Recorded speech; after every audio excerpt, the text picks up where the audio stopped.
अखण्डमण्डलाकारं व्याप्तं येन चराचरं तत्पदं दर्शितं येन तस्मै श्री गुरवे नमः।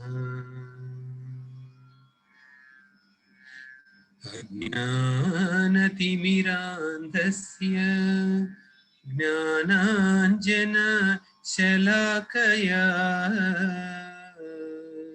चक्षुरुन्मीलितं येन तस्मै श्री गुरवे नमः।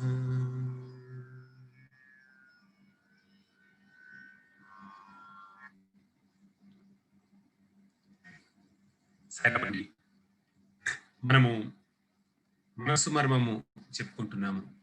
ఈరోజు 4వ రోజు. స్ట్రైట్ అవే మనము టాపిక్ వెళ్ళిపోదాం.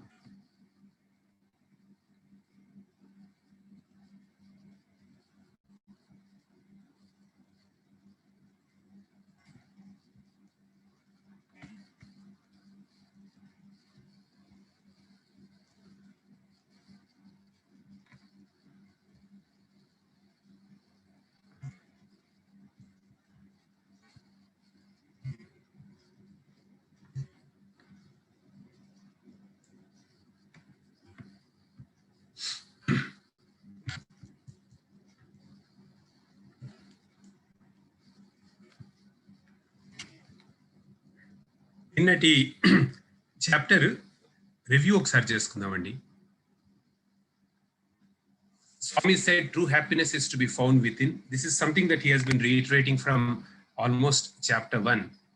Peace and happiness are the two words he combined. రెండు కూడా లోపల చూడాలి అని చెప్పారు. తర్వాత అనుష్ఠానం గురించి చెప్పారు నిన్న. నిజమైన అనుష్ఠానం అంటే వికరణ శుద్ధి అని చెప్పారు. Thought word deed, unity of thought word deed. And Swami gave a wonderful explanation, an interpretation for what we call tax. భూతబలి. ఏ క్రతువు చేయాలంటే, ఏ యజ్ఞం చేయాలన్నా, ఏ కార్యం చేయాలంటే కూడా దానికి కొంత ట్యాక్స్ కట్టాలి. భూతబలి ఏమిటి? లైఫ్ కంటే సాక్రిఫైస్ ఆ త్యాగం అని చెప్పారు స్వామి.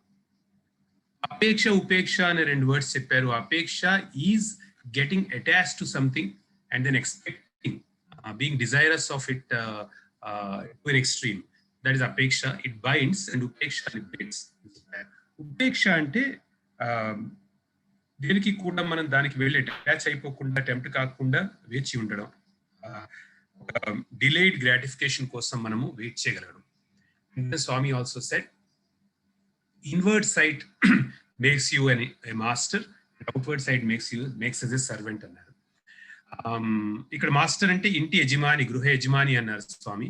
అండ్ దెన్ సర్వెంట్ అంటే నౌకర్ అన్నారు. సో ఇవి నిన్నటి పాయింట్స్ అండి. చాప్టర్ 4లోకి వెళ్తున్నాము. స్వామి స్టార్ట్ చేస్తారు ఒక పద్యంతో. మనకు తెలుసు ఈ రోజు పద్యం ఏమిటంటే, స్వామి అంటారు, తామసంబు విడక తత్వంబు ఇటుకుదురు, రాజసంబు విడక రాదు రక్తి, సాత్వికంబే భక్తి సాధనం బగునయ్య, ఉన్నమాట తెలుపుచున్నమాట. తామసంబు విడక తత్వంబు ఎటుకుదురు. సో అండర్లైన్ కీవర్డ్ ఈస్ తామసంబు అండి. తామసంబు అంటే బేసికలీ లేజినెస్. తామసంబు అంటే holding our selves back. When even our heart asks us to do something useful, we don't do it, but we hold ourselves back. That's called తామసంబు. అంటే మనం మొదట్లో చెప్పుకున్నట్టు మళ్ళీ మళ్ళీ రీట్రేట్ చేసుకోగలేదు అనుకోండి. కానీ నేను జస్ట్ మళ్ళీ ఒక్కసారి కన్ఫ్యూజన్ లేకుండా ఉంటుందని ఈ మాట చెప్తున్నాను. సత్వరజస్తమో గుణాలు మనకి బ్యాలెన్స్ లో ఉండాల్సిందే అందరిలో. కాబట్టి కొంత తామసంబు అందరిలో ఉంటుంది, కొంత రాజసంబు అందరిలో ఉంటుంది, కొంత సాత్వికం అందరిలో ఉంటుంది. అయితే ముఖ్యంగా సాధనా మార్గంలో వెళ్తున్న వాళ్ళకి వాళ్ళు ఎక్కువ పాళ్ళు ఉపయోగించేది సత్వబుద్ధి. అయితే రాజసంబు తామసంబు వాళ్ళు ఉపయోగించరు కాదని, ఆ పర్టికులర్ సిచ్యువేషన్స్ లో కాంటెక్స్ట్ లో ఉపయోగించాలి వాళ్ళు. అయితే తామసంబు ఒకవేళ కనుక డామినేట్ చేస్తే, అది స్వామి చెప్తున్నారు, అది డామినేట్ చేస్తే there is no way we can know the truth of anything. తత్వంబు అంటే ఫిలాసఫీ అని ఒక మీనింగ్ తీసుకుంటామండి మనకి. కానీ ఇక్కడ మనస్తత్వంబు అని మనం తీసుకోవాలి. ఎందుకంటే మనసు మనం చెప్పుకుంటాం. మనస్తత్వంబు ఎటు కుదురు అంటే ఎట్లా మైండ్ స్టడీ అవుతుంది. రాజసంబు విడక రాదు రక్తి. అంటే రెస్ట్లెస్నెస్ ఉందనుకోండి, రక్తి అంటే ఇక్కడ ప్రేమ అని తీసుకోవాలి, భగవంతుడి యందు అనురక్తి అని తీసుకోవాలి, ప్రేమ. సో రెస్ట్లెస్నెస్ ఉంటే స్టెడీనెస్ రాదు మళ్ళీ. సాత్వికంబే భక్తి సాధనం బగునయ్య. కాబట్టి స్వామి ఆ రెండు కొట్టేశారండి. కలిలో రాజస తామస గుణములు కలవారి చెలిమి కలసి మెలసి తిరుగక మరి కాలము గడపకనే అని నిన్న చెప్పుకున్నాము. అదే విధంగా త్యాగరాజు ఏ విధంగా అది చెప్పారు, ఇక్కడ స్వామి ఏమంటున్నారంటే సాత్వికంబే భక్తి సాధనం బగునయ్య, ఉన్న మాట తెలుపుచున్న మాట అన్నారు. ఐ థింక్ నేను శ్రీనివాస్ గారు మీరు ఉన్నారా? Yes, sir. మిమ్మల్ని నేను కోహోస్ట్ చేయడం మర్చిపోయినట్టున్నాను ఏమన్నా? Yeah, sure, sir. Yeah. Any issues or I hope. Issues ఏం లేదు సార్, అందరిది మ్యూట్ లోనే ఉన్నారు. సో ఎక్సెప్ట్ పద్మావతి గారికి ఆడియో రావట్లేదని వాట్సాప్ చేశారు, బట్ ఐ థింక్ అగైన్ ఆడియోలో జాయిన్ అవ్వలేదంటుంది, ప్రైవేట్ మెసేజ్ పెట్టింది సార్ తనకి, అంతే. మీది సాయి కదా? ఇదే. అవును సార్, నేను ఫోన్ లో నుంచి జాయిన్ అయ్యాను, సాయి అని చూడండి. అదే అదే అదే.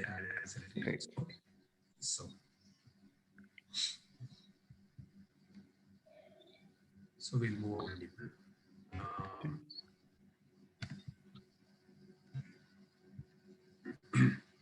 సో ఇక్కడ most important point, Swami already starts off on a slightly higher level అండి.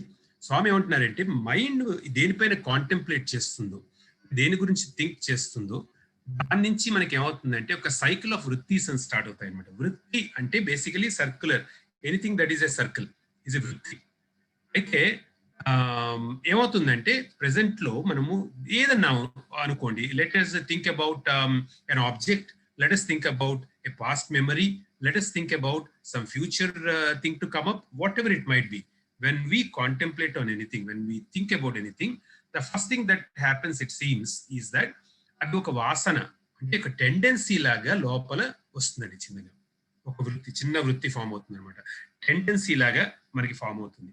A tendency means something like a little bit like an impression అనమాట. ఇంప్రెషనే కాకపోయినా ఇంకా స్లైటర్ లెవెల్లో ఉంటుంది ఆ టైంలో. దాన్ని అది థాట్ ప్యాటర్న్ లాగా చేంజ్ అవుతాయి. వృత్తి అంటే నిజంగా చెప్పాలి అంటే ఒక థాట్ ప్యాటర్న్ అనమాట. థాట్ ప్యాటర్న్ లాగా చేంజ్ అయ్యి మెల్లిగా, ఎందుకంటే రిపీటెడ్ థింకింగ్ చేస్తున్నాం కాబట్టి, అది it will lead you to karma. So a thought reap an action, so an action reap a habit, ఇవి మనకి తెలుసు ఇటువంటి ఇది. అలాంటిదే ఇది.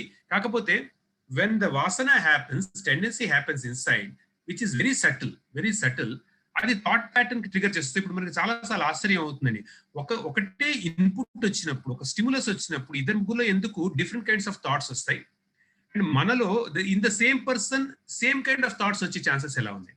ఎగ్జాంపుల్ చెప్తాను. Suppose we go to a movie and then we watch the movie with a lot of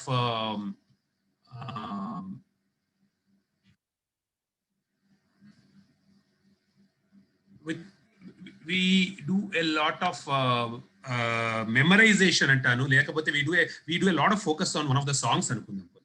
ఆ song చాలా నచ్చేసింది మనకి, 2-3 సార్లు లోపల పాడేసుకున్నాం, అయిపోయింది. ఇప్పుడు చూడండి, మీరు రాత్రి పడుకున్నారు, పొద్దున మీకు ఏ ట్రిగర్ ఉండకపోవచ్చు, కానీ లేవంగానే ఆ సాంగ్ ఫస్ట్ థింగ్ మనసులోకి వచ్చేసేయచ్చు. ఎలా వస్తుంది ఈ సాంగ్? కొన్నిసార్లు ఇంకా ఆశ్చర్యం, ఎప్పుడో వినుంటారో సాంగ్, ఇయర్స్ అయిపోయి ఉండొచ్చు, సడన్ గా ఇప్పుడు పొద్దున లేవంగానే మీకు ఆ సాంగ్ గుర్తు రావచ్చు, లేకపోతే ఒక విషయం గుర్తు రావచ్చు లేవంగానే. ఎలా వస్తుంది అంటే ఈ వాసన అనేది సటిల్ లెవెల్లో ఉండి, that is not perceptible to the logical mind అండి, కాన్షియస్ మైండ్. హవెవర్ అదేం చేస్తుందంటే థాట్ ప్యాటర్న్ వీవ్ చేస్తుంది, ఆ థాట్ ప్యాటర్న్ వీవ్ చేసి ప్రెజెంట్ చేస్తుంది, అది వృత్తిగా ఫామ్ అవుతుంది అనమాట. అది sooner or later you might be tempted, if you like the song, if you're still in that kind of mode, you might want to go and then either listen to the song, గుర్తొచ్చిన సరంగా, are you might want to enjoy an object, what ever. కాబట్టి ఆ కర్మ action లోకి lead చేస్తుంది. ఒకసారి వృత్తి వాసనలాగా ఉన్నదాన్ని కర్మ వరకు తీసుకెళ్తే, యాక్షన్ వరకు తీసుకెళ్తే ఈ సైకిల్, ఈ హ్యాస్ టు బికమ్ ఎ సంస్కారం. అంటే ఒక photographic plate, silver bromide plates ఉండేవి ఇది వరకు, ఫోటోగ్రాఫిక్ ప్లేట్ పైన ఇంప్రెషన్ ఎట్లా పడుతుందో అట్లా ఇంప్రెషన్ పడుతుంది. This impression is the impression that is coming out of this entire cycle of tendency, thought pattern and action. So the impression therefore will be much more stronger than vasana. This impression will be more defined, that's what I would say. So in the photograph మనకి impression అంటే definition ఎక్కువ ఉంటుంది, right. So defined ఉండేసరికి ఇప్పుడు the funny thing is that the impression will tend to have again an effect on the వాసన. అంటే లోపల ఉన్న వాసన టెండెన్సీ సటిల్ దాన్ని ఇంకొంచెం డీపెన్ చేస్తుంది.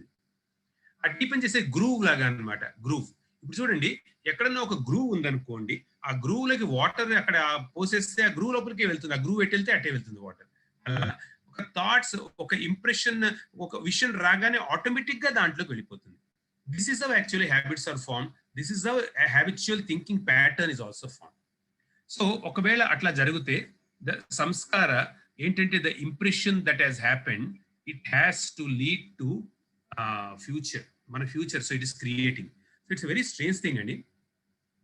Past is, future is nothing but a function of the past అని ఈక్వేషన్ రాసామనుకోండి. F is equal to function of the past P. then it's a very strange thing. It is a very demotivating and demoralizing thing to a lot of us. ఏమిటి past future అంటూ నాకు మరి paste repeat అవుతూ ఉంటుందా? అప్పుడప్పుడు మంచిది అనిపించచ్చు, అది అప్పుడప్పుడు చెడు అనిపించచ్చు. But future should, we want future to be different. We want future to be always very very glorious for us, right? But strangely this equation is telling us that actually the current impulses that we are doing in the present is what is creating the future. And now we would say our present is being created by the past. So what actually is present ante past that is modified to create a different future. That's a beautiful definition. And past is modified in the present to create a different future, then you can expect a different future, right? And that's why Swami said, if you are determined to do this, then even you need not bother about anything like a horoscope or what is going to happen to you in the future. You need not really bother, because what really matters is your willingness to modify something in the present moment, right? So తర్వాత స్వామి అన్నారండి, future లో what ever sanskaras prompted again and again, మళ్ళా వచ్చింది future లో మనకి వస్తోంది. కాబట్టి వాసనాస్ లాగా వచ్చి మెల్లిగా ఒక చెట్టు లాగా పెద్దగా మహావృక్షం లాగా పెరిగిపోతుందండి. ఆ మహావృక్షం లాగా పెరిగిన దానికి యాక్షన్స్ కర్మల్లాగా, ఫ్రూట్స్ లాగా వచ్చేస్తాయి. ఆ ఫ్రూట్స్ అన్ని డిఫరెంట్ గా ఉండొచ్చు. మనం చేసుకునే ఇంపల్స్ బట్టి, మనం చేసే ఆలోచించిన విధానం బట్టి, కొన్నేమో కచ్చా పళ్ళు ఉండొచ్చు, కొన్నేమో పండిన ఉండొచ్చు, కొన్ని రుచిగా ఉండొచ్చు, కొన్ని అరుచిగా ఉండొచ్చు. ఆ విధంగా మనకి likes and dislikes, plenty of them we create in our life. Essentially that's all being created because we create mahavrikshas or big trees based on our samskaras. So knowingly or unknowingly we actually are cultivating our sachintas. Cultivation is a word that is used normally. మనకు agriculture లో use చేస్తారు కదండి cultivation అని. So cultivation is word that is used for growing up something, a sapling or something like that, a seeds వేసి.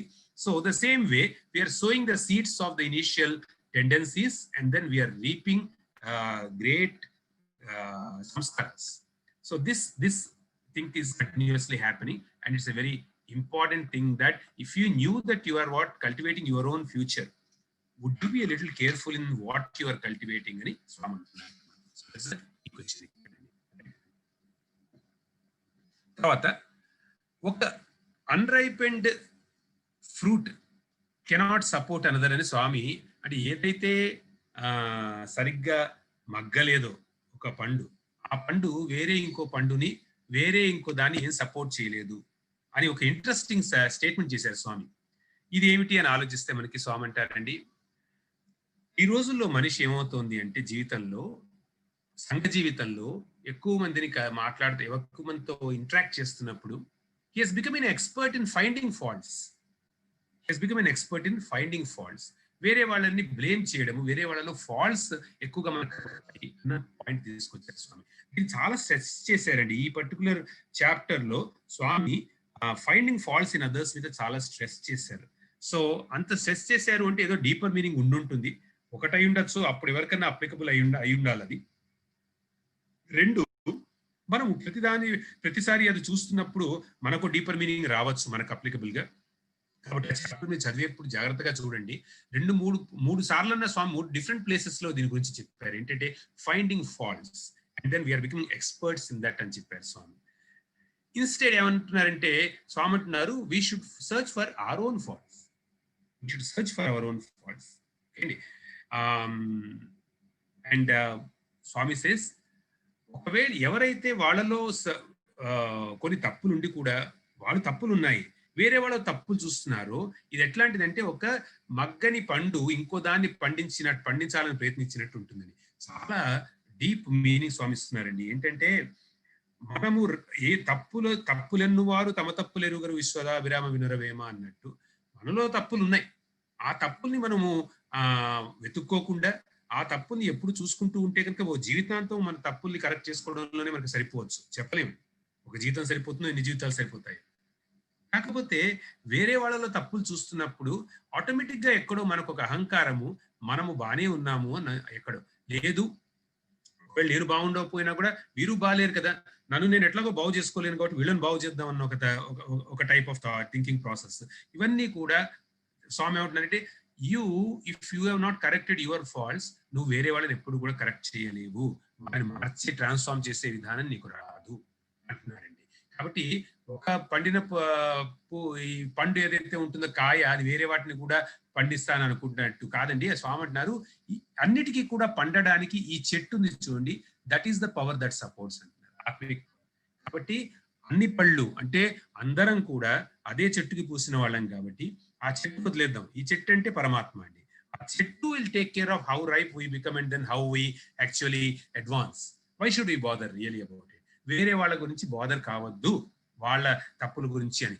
ఇది కూడా చెప్పడం సులభం అండి, చేయడం కష్టం. ఎందుకంటే మనకు ఆల్రెడీ ఒక్కొక్కళ్ళము 30, 40, 50 ఏళ్ళు 60 ఏళ్ళు బతికిన వాళ్ళం కాబట్టి త్వరగా మనకి వేరే వాళ్ళలో కనబడేది వాళ్ళ మిస్టేక్స్.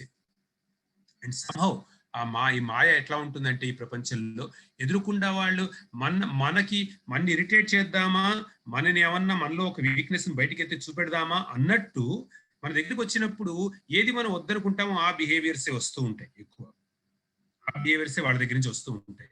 దాన్ని బట్టన్నా మనం అర్థం చేసుకోవాలేమో అండి. ఏంటంటే ఇది భగవంతుడు క్రియేట్ చేస్తున్న సిచ్యువేషన్, ఇది పరీక్ష. ఎందుకంటే అటువంటి బిహేవియర్ వచ్చినప్పుడే ఒకవేళ దాన్ని నేను దాటగలిగితే, ఆ బిహేవియర్ ని చూసి కూడా దాని వెనకాల ఉన్న భగవతత్వాన్ని నేను చూడగలిగితే పర్హాప్స్ నేను గెలిచిన వాడిని అవుతానేమో అని మనం ఒక ఆలోచన చేయాలి. కాబట్టి స్ట్రేంజ్లీ అండి, ఈ మొత్తము ప్రపంచంలో అందరం సాధన చేస్తున్నాము అని అనుకుని మనం కూడా సాధన చేస్తున్నాము అని అనుకుంటే ఇట్లా కరెక్షన్స్ అన్ని మనం వేరే వాళ్ళకి చేయాలని మనకు అనిపిస్తూ ఉండొచ్చు. ఇది వేరే వాళ్ళు సాధన చేస్తున్నారో వాళ్ళు సిద్ధులు అలా వేషం వేసుకొచ్చారో నాకు తెలియదు. ఇది మాత్రం మొత్తం నా సాధన కోసం ఉంది అని అనుకున్నవాడు చాలా ముందరికి వెళ్తాడండి తొందరగా, అలా అనిపిస్తుంది ఈ పర్టికులర్ దీంట్లో. సో ఇంకొక ఇంట్రెస్టింగ్ స్టేట్మెంట్ నాకు కనబడిందండి. When looking for faults we must use a mirror and not a telescope. అంటే మిర్రర్ ఏం చేస్తుందండి, ఎంత దగ్గరలో ఉందో ఎంత దూరంలో ఉందో అంతవరకు అది చూపెడుతుంది, మరీ దూరంగా వెళ్ళిపోతే కూడా కనబడదు. కాకపోతే టెలిస్కోప్ అంటే ఏంటి, దూరంగా ఉన్న చిన్నవి కూడా పెద్దవి చేసి చూస్తుంది. వేరే వాళ్ళలో చూస్తుంటే రియలిస్టిక్ గా ఉండమంటున్నారు. In fact you must use a mirror అంటే ఏంటంటే వాళ్ళలోని మిగతా కూబీ ఏమన్నా ఉంటుందో, అంటే వాళ్ళలో మిగతా అడ్మైరబుల్ థింగ్స్ ఏముంటాయంటే వాటిని కూడా చూపెట్టగలగాలి మనం. ఇప్పుడు చూడండి, ఒకళ్ళలో ఒక క్రిటిసిజం, ఒక ఫాల్ట్ మనం చూపెట్టగలిగితే 2 మంచి గుణాలు పోనీ చూపెట్టగలగాలి. చూపెట్టి ఇవి నువ్వు చాలా బాగా చేసావు అన్నప్పుడు ఆ ఒక్కటి వాళ్ళు తీసుకుని మీరు క్రిటిసైజ్ చేస్తున్నది ప్రాబబ్లీ తీసుకుని ఆచరించే ఒక ప్రాబబిలిటీ ఉంటుందేమో. కాకపోతే కనబడినప్పుడల్లా ఓన్లీ క్రిటిసిజం చేస్తూ ఉంటే అది దాంతో వాళ్ళు బాగుపడతారని అనుకోవడము చాలా తప్పు.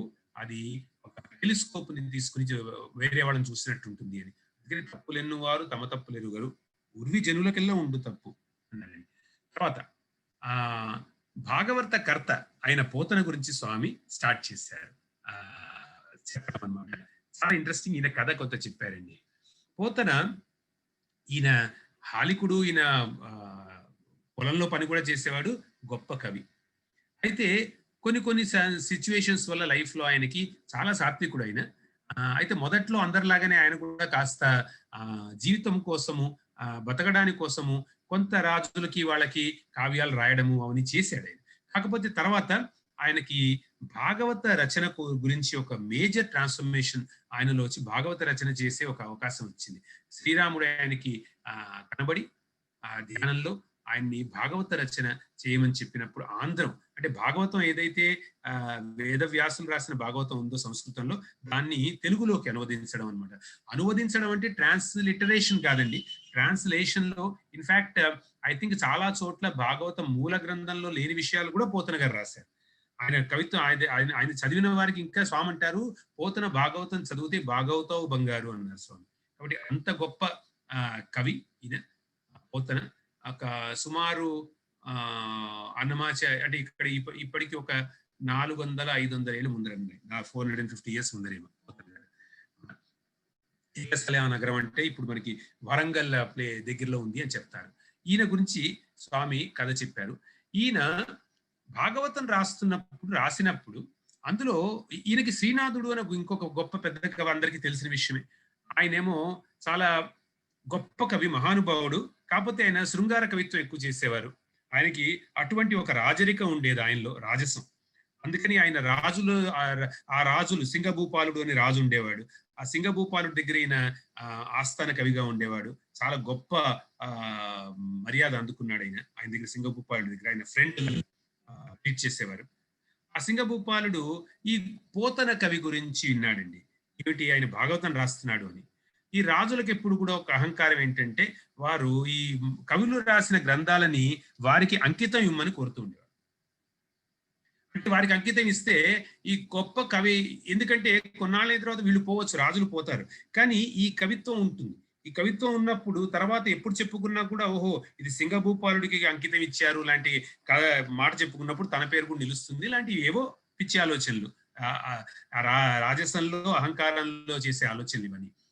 ఆ ఆలోచన బట్టి ఆయన శ్రీనాథుడిని చెప్తాడనమాట, నువ్వు వెళ్ళి ఒప్పించి ఎట్లాగన్నా మీ బావమర్దిని ఒప్పించి ఆ గ్రంథం నాకు అంకితం చేసేట్టు చేయండి. సో ఈయన వెళ్తాడు. వెళ్ళి అడిగినప్పుడు కుదరదంటాడు, పోతన కుదరదంటాడు. కుదరదన్నప్పుడు ఆయన శ్రీనాథుడు చాలా కొంచెం కఠినంగానే మాట్లాడతాడు. ఎందుకంటే శ్రీనాథుడి చెల్లెలు పోతన భార్య అనమాట. వారు కట్టే దరిద్రంలో బతుకుతూ ఉంటారు పోతన వాళ్ళు. అందువల్ల ఆయనకి ఒక పక్కనేమో వీరు ఇంత కటిక దరిద్రంలో ఉన్నారు, వీరిని ఏమైనా ఉద్ధరించాలి అని ఒక ఊహ. అట్లా అని మళ్ళా ఒక పక్కన రాజు ఆయన అడుగుతున్నాడు, కాదంటాడు, ఎంత వెర్రివాడు అని అనుకుని ఒక విధమైన ఆ అహంకారంతో ఈయన భాగవతాన్ని అపేక్ష చేస్తాడు. ఏంటంటే ఆయన అంటాడు, నువ్వు ఏమయ్యా, ఏం రాసావు భాగవతం, అంటే గొప్ప గ్రంథంలాగా మాట్లాడుతున్నావు నువ్వు, ఏముంది అందులో పెద్ద, సిరికిని చెప్పడు శంఖచక్క యుగంబులు చేదోయి సంధింపడు అని ఈ విధంగా నువ్వు అంతా రాసావేదో అంతా అవన్నీ వదిలేసి పరిగెత్తుకుని వచ్చాయట ఆ గజేంద్రుడిని కాపాడడానికి. ఏం చేద్దామని కాపాడుకోవడానికి వచ్చాడులే, ఏం చేస్తాడు వచ్చి ఆ విధంగా వచ్చి అని ఒక వెటకారంగా మాట్లాడతాడు, వేళాకోళం చేస్తాడు. చేసినప్పుడు ఈ లోపల శ్రీనాథ్ పోతన అంటాడు, భగవత్ కావ్యం బావ, అది భగవత్ కావ్యాన్ని అట్లా ప్రవేశించకూడదు అన్నట్టు చెప్తాడు. అయితే ఈ లోపల స్వామి ఎటువంటి ఒక లీల చేస్తారంటే, అక్కడ వాళ్ళకి పిల్లలు ఆడుకుంటూ ఉన్నట్టుంటే శ్రీనాథుడికి కూతురు ఉంటుంది, పోతనకు ఒక కూతురు ఉంటుంది. పోతన ఇంట్లోనే ఆ శ్రీనాథుడి కూతురు అంటే వాళ్ళ మామగారి అక్కడే ఉన్నట్టు అక్కడే ఉంటుంది అనమాట. ఒక బండ బావిలో పడుతుంది. అయితే పోతన కూతురు అరుస్తుంది అనమాట. ఆ శ్రీనాథుడి కూతురు అక్క అని అరుస్తుంది. అయితే వీళ్ళందరూ అనుకుంటా నీళ్ళలో పడిపోయిందేమో అమ్మాయి అనుకుని పరిగెత్తుకుని వెళ్తాడు శ్రీనాథుడు. అక్కడికి వెళ్తే ఆ అమ్మాయి బానే ఉంటుంది.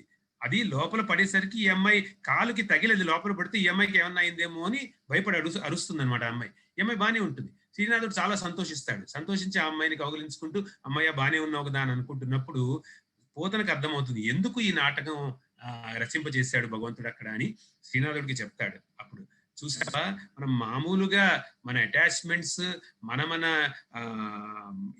ఈ ఆశలతో అన్ని కూడుకున్న ఈ మమకారాలతో కూడుకున్న బంధాల్లోనే బావా మనం నువ్వు ఏమనుకుని వచ్చావు, ఒకవేళ నీళ్లలో నిజంగా ఈ అమ్మాయి పడుంటే ఎట్లా తీసేవాడు అని ఉందా, నీకు ఆలోచించావు నువ్వు దాని గురించి ఏమన్నా? నువ్వు సౌండ్ వినంగానే పరిగెత్తుకుని వచ్చేసావే, మరి నువ్వు ఈ మామూలు సామాన్య మానవుల మన ప్రేమే ఇలా ఉంటే ఆ జగద్భర్త మనందరినీ అంతగా ప్రేమించి తనలాగానే ప్రేమించి ఆయనకి ఎందుకుంటుంది ఆ ఆలోచన, ఎందుకుంటుంది బావా, అందుకని ఆయన వెంటనే పరిగెత్తుకుని వచ్చేసాడు అని చెప్పేసరికి ఆయన కళ్ళు విప్పు అవుతుంది శ్రీనాథుడికి. కాళ్ళ మీద పడతాడు. పడి చెప్తాడు, బావా నేను చాలా తప్పు చేశాను, అహంకారంతో ఈ మాట అన్నాను, నువ్వు రాజుకు ఆశ్రయము ఒప్పుకోవట్లేదని ఆ అక్కసు కొద్దీ అన్నానే తప్ప ఇది ఎంత మహత్తరమైన గ్రంథమో, ఎలా నీ హృదయంలోంచి ఇది వస్తుందో నేను గమనించగలిగాను, కాబట్టి నన్ను క్షమించు అని ఆయన వెళ్ళి సింగభూపాలుడితో చెప్పేస్తాడు. ఆయన మామూలు కవి కాదండి, ఆయన మనందరిలాగా డబ్బులు అమ్ముకుపోయేవాడు కాదు అని ఈ కథ చెప్పారండి స్వామి. చెప్పి ఇంకొక విషయం చెప్పారు. అప్పుడు ఒకప్పుడు ఆ శ్రీనాథుడు అడిగినప్పుడు ఏమయ్యా అని తన గురించి కొంత ఇది ఎందుకు రాజుకి ఇవ్వట్లేదు అన్నప్పుడు అన్న ఒక పద్యం, ఆయన చెప్పిన పద్యం స్వామి, బాలరసాల సాల నవపల్లవ కోమల కావ్య కన్యకన్ కూలలకిచ్చి, అంటే ఎవరైతే ఈ అన్సివిలైజ్డ్ పీపుల్ ఉన్నారో, ఎవరికి సరస్వతీదేవిని ఆరాధించడం తెలియదో, వారు డబ్బిచ్చి దాన్ని కొనుక్కుంటాం అనుకుంటూ ఉంటారో, అటువంటి దాన్ని కూలలు అని తిట్టాడండి ఆయన. ఎవరు? నవపల్లవ బాల రసాల సాల నవపల్లవ కోమల కామ్యకని, అంటే సరస్వతిని అప్పడు కూడు తిని భుజించుట కంటే, అంటే ఆ పుడుపు కూడు అంటే, ఆ పడుపు కూడు అంటే ఆ అటువంటి ఒక అడుక్కున్న తిండి, లేకపోతే రాంగ్ మీన్స్ లో వచ్చిన తిండి, ఆ రాంగ్ మీన్స్ లో వచ్చిన తిండి తిని అట్లా బతికే కంటే కూడా సత్కవుల్, అంటే నిజమైన కవులు హాలికులైనేమి. ఎందుకంటే శ్రీనాథుడు కాస్త వెటకారంగా చెప్తాడు, మీరేమయ్యా మీరు పొలాల్లో హాలికులు, మీకు కవిత్వం ఏమిటి, మీరు శ్రమ చేసుకుంటూ హాలిగా చేసేవారు, అది చేసుకుంటేనే సరిపోతుంది కదా ఫార్మింగ్ అన్నట్టు మాట్లాడితే, సత్కవులు వాళ్ళు హాలికులైననేమి, ఘనాంతర సీమల కందమూల కౌద్దాలికులైననేమి, వారు ఆ అడవుల్లో తిరుగుతూ ఆ విధంగా వారు కందమూలాలు తింటూ అట్లా బతుకుతే ఏమిటి, ఇట్లా బతుకుతే ఏంటి, ఎంత చక్కగా చెప్తున్నారంటే ఏంటంటే అండి, ఎక్కడికి వెళ్ళి ఏ సన్యాసుల్లోనూ కలవక్కలేదండి.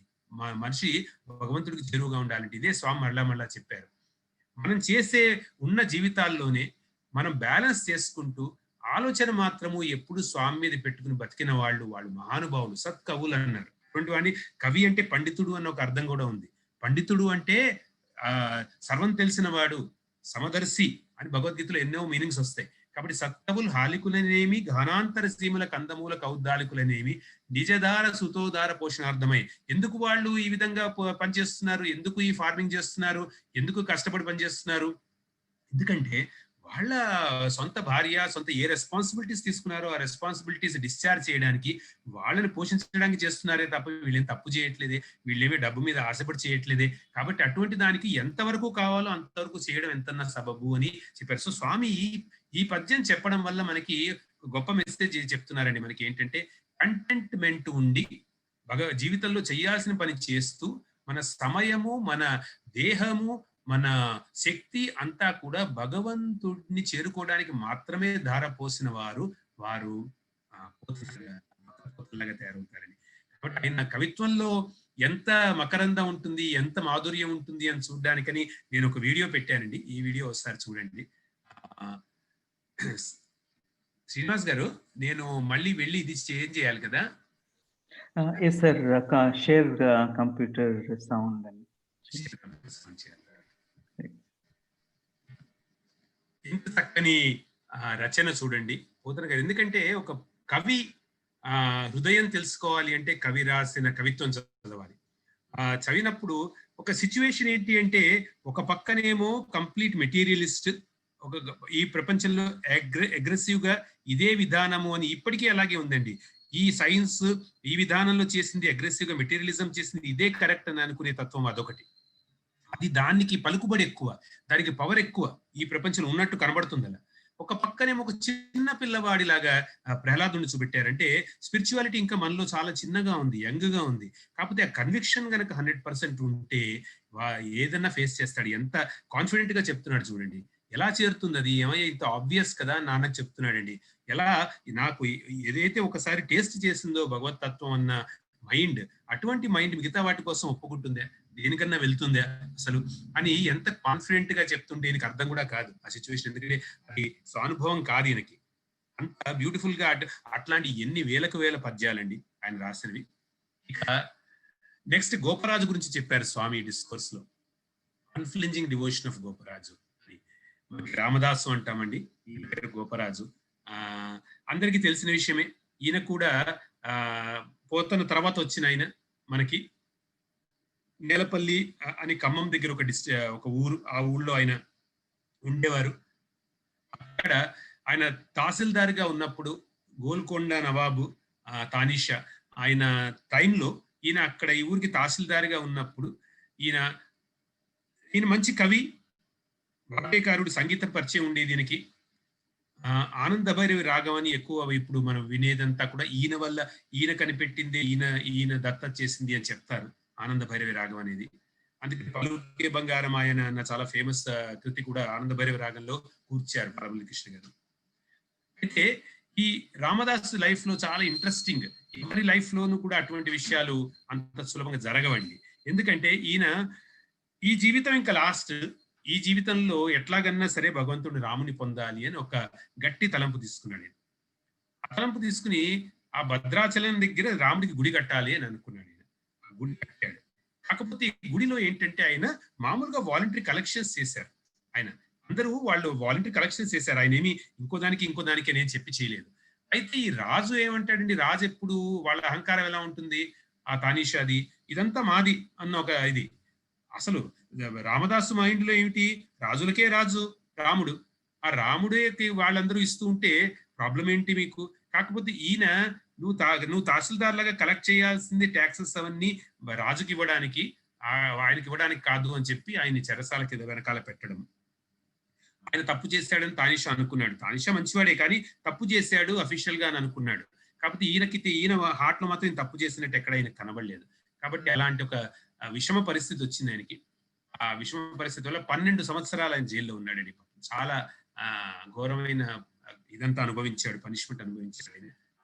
కాకపోతే అక్కడే ఆయనకి మధురాతి మధురమైన కీర్తనలు రాయడము, ఆయన ఆ గోడల పైనంతా చెక్కడము ఆ విధంగా సాగింది. సరిగ్గా తిండి లేక, సరిగ్గా నీరు లేక ఆ పని చేస్తూ ఆ విధంగా ఉంటూ కూడా ఆయన మొత్తము చేసిన తర్వాత ఏదో ప్రారంభ కర్మ వల్ల అట్లా ఉండాల్సిందని చెప్తారు. ఎందుకంటే ఆయన ఇంతకుముందు ఎప్పుడో పూర్వజన్మలో ఒక రామచిలుకను బంధించి పెట్టాడని, ఆ రామచిలుకను బంధించినందువల్ల ఈయన ఇటువంటి ఒక ఇది ఆయన బందికానంలోకి వెళ్లాల్సి వచ్చిందని. ఎందుకంటే అండి, ఒక భక్తుడి జీవితంలో పూర్వపు జన్మ అది వారికి ఆఖరి జన్మ అయితే, ఇక పూర్వపు జన్మ యొక్క కర్మ అంతా తీర్చేసుకోపోతే వారికి కష్టం. అందుకని ఆ కర్మని నిశ్శేషం చేసేసి ఆయన వెళ్ళిపోయాడు. కాబట్టి ఏం జరిగిందండి, చివరికి ఆ తానీషా దగ్గరికి రామలక్ష్మణులే ఈయన బంటులాగా వెళ్ళారని, ఆ రామలక్ష్మణులు ఎంత కట్టాల్సిన డబ్బు ఉందో ఈయనకి ఇవ్వాల్సి, ఆ డబ్బంతా కూడా వారు కాయిన్స్ లాగా, ఎప్పటి కాయిన్స్ రాముడి కాలం నాటివన్నట్టు దాంట్లో రామచంద్రుడి పిక్చర్స్ అవి ఉన్నాయిటండి. అటువంటి గోల్డ్ కాయిన్స్ ఆయనకి ఇచ్చి, ఇప్పటికీ అవి కొంచెం భద్రాచలంలో ఉంచారు. అటువంటివి ఆ కాయిన్స్ ఇచ్చి విడుదల చేశారు. ఇప్పుడు తానీషా వెళ్ళి తనంతట తానే ఇంకా బాగా కష్టపెట్టి ఇచ్చేస్తున్న రామదాస్ దగ్గరికి వెళ్ళి ఆయన విడిపించి ఈ విధంగా జరిగింది అని చెప్పినప్పుడు రామదాస్ చాలా సంతోషిస్తాడు, దుఃఖపడతాడు అండి. ఎందుకంటే తానీషాకి అయింది దర్శనం, నాకు కాలేదు అని. అయితే అంత గొప్ప లైఫ్ సిచ్యువేషన్ రామదాస్ గారిది. రామదాస్ గారి గురించి కూడా స్వామి మాట్లాడారు. ఈయన కూడా రాసిన ఒక కీర్తన కొంచెం విందామండి. నిజంగా ఆయన రాసిన కృతుల్లో ఆయన చెప్పిన దాశరథి శతకంలో కానీ చూస్తే అండి, ఆయన హార్ట్ అర్థమవుతుంది. ఏమున్నా కూడా ఆయన రాముడికి చెప్పుకున్నాడు. అంత వండర్ఫుల్ డివోటీ అన్నమాట. కాబట్టి ఆయన గురించి కూడా స్వామి మెన్షన్ చేశారు. తర్వాత త్యాగరాజ స్వామి దగ్గరికి వచ్చారు. ఆయన వచ్చి ఈయన టోటల్ సరెండర్ కి ఒక ప్రతీక అని చెప్పారు. అంటే అందరికీ తెలిసిన విషయమే, ఆయన ఏ విధంగా శరభోజి మహారాజు, ఆ శరభోజి మహారాజు ఈయన ఉన్న ఈ మొత్తం రాష్ట్రాన్ని, శరభోజి అంటే ఆయన ఈ శివాజీ డైనాసిటీలో ఉన్నవాడండి. ఆయన ఆ దీంట్లో వచ్చిన ఆయన. ఆ శరభోజి మహారాజు ఈయన సంగతి విని, గురువు గారు సొంటి వెంకటరమణయ్య గారని, భాగవతార్ గారని శరభోజి మహారాజు కొలువులో చేసేవారు. ఆయన ద్వారా విని త్యాగరాజ స్వామి గొప్పతనం తెలుసుకుని ఒక్కసారి ఈయన పాట వినాలి అని ఇన్వైట్ చేశారు. ఆయన చాలా రెస్పెక్ట్ఫుల్ గా ఇన్వైట్ చేశారు. ఇన్వైట్ చేయడానికి ఆయన ఏం చేశారంటే, ఎన్నో ధన కనక వస్తువాహనాలన్నీ కూడా ఇంటికి పంపించేశారు. ఆయన పంపించేసి మీరు రావాల్సింది అని. అయితే ఈ త్యాగరాజు వాళ్ళ అన్నయ్య, ఈ త్యాగరాజు వదిన ఎప్పుడు కూడా ఈయనకి ఇంత విద్వత్తు ఉంది కానీ ఇంటికి ఏమీ తీసుకురావట్లేదు, ఏదో మధుకరం చేసుకుంటూ ఆయన ఆ విధంగా బతుకుతున్నాడు, ఇంటికి ఏమీ డబ్బు తీసుకురావట్లేదు అని. జాయింట్ ఫ్యామిలీ కాబట్టి చాలా కోపంగానే ఉండేది వాళ్ళకి అప్పట్లో. అందుకని ఇది వచ్చినందుకు వాళ్ళు ఒక్కసారి చాలా ఆనందపడిపోయి ఒప్పుకోమని ప్రెజరైజ్ చేశారు. అందరూ ప్రెజరైజ్ చేశారు ఒప్పుకోమని, అయినా కూడా ఒప్పుకోకుండా ఆయన నిలుచుండడము అదొకటి స్వామికి చెప్పారు. కాబట్టి అది కూడా ఒక్కసారి మనం చూద్దామండి. That was the wonderful thing అండి. ఇన్ఫాక్ట్ త్యాగరాజ స్వామికి Potana was a big role model. And then ఆయన ఎప్పుడు కూడా ఆ విధంగా భావించేవారు. పోతన భాగవతం ఇన్ఫ్లుయెన్స్ కాని మహాభక్తులు లేరు. కాబట్టి పోతన గారికి జరిగినటువంటి సిచ్యువేషన్ ఆయన లైఫ్ లో జరగడము, అప్పుడు ఆయన ఇటువంటి ఒక రెస్పాన్స్ ఇవ్వడం అనేది చాలా ఇంట్రెస్టింగ్ థింగ్ జరిగిందండి. సరే, ఇప్పుడు స్వామి ముగ్గురు విషయాలు చెప్పారు. చెప్పన్నారు మీరు ముగ్గురిని గమనించాం. మీరు లైఫ్ లో కూడా ఒక విధమైన ఇది చూపెట్టారు, ఒక భక్తి పారవస్యంలో వారికి ఉన్న ఒక క్వాలిటీ చూపెట్టారు అని క్విజ్ క్వశ్చన్ వేశారండి. వీళ్ళు మామూలు జనాల్లాగా ఉండకుండా 99.99% పీపుల్ లా ఉండకుండా 0.001% లో ఎందుకున్నారు వీళ్ళు? What motivated this three to act that way? ఎట్లా ఉన్నారు అని ప్రశ్న వేశారండి. ఎందుకంటే మనం ఇంతవరకు సరే ఇవన్నీ కథలు చెప్తున్నారు స్వామి, ఎందుకు ఈ కథలు చెప్తున్నారు ఏమిటి అని మనం అనుకుంటాం.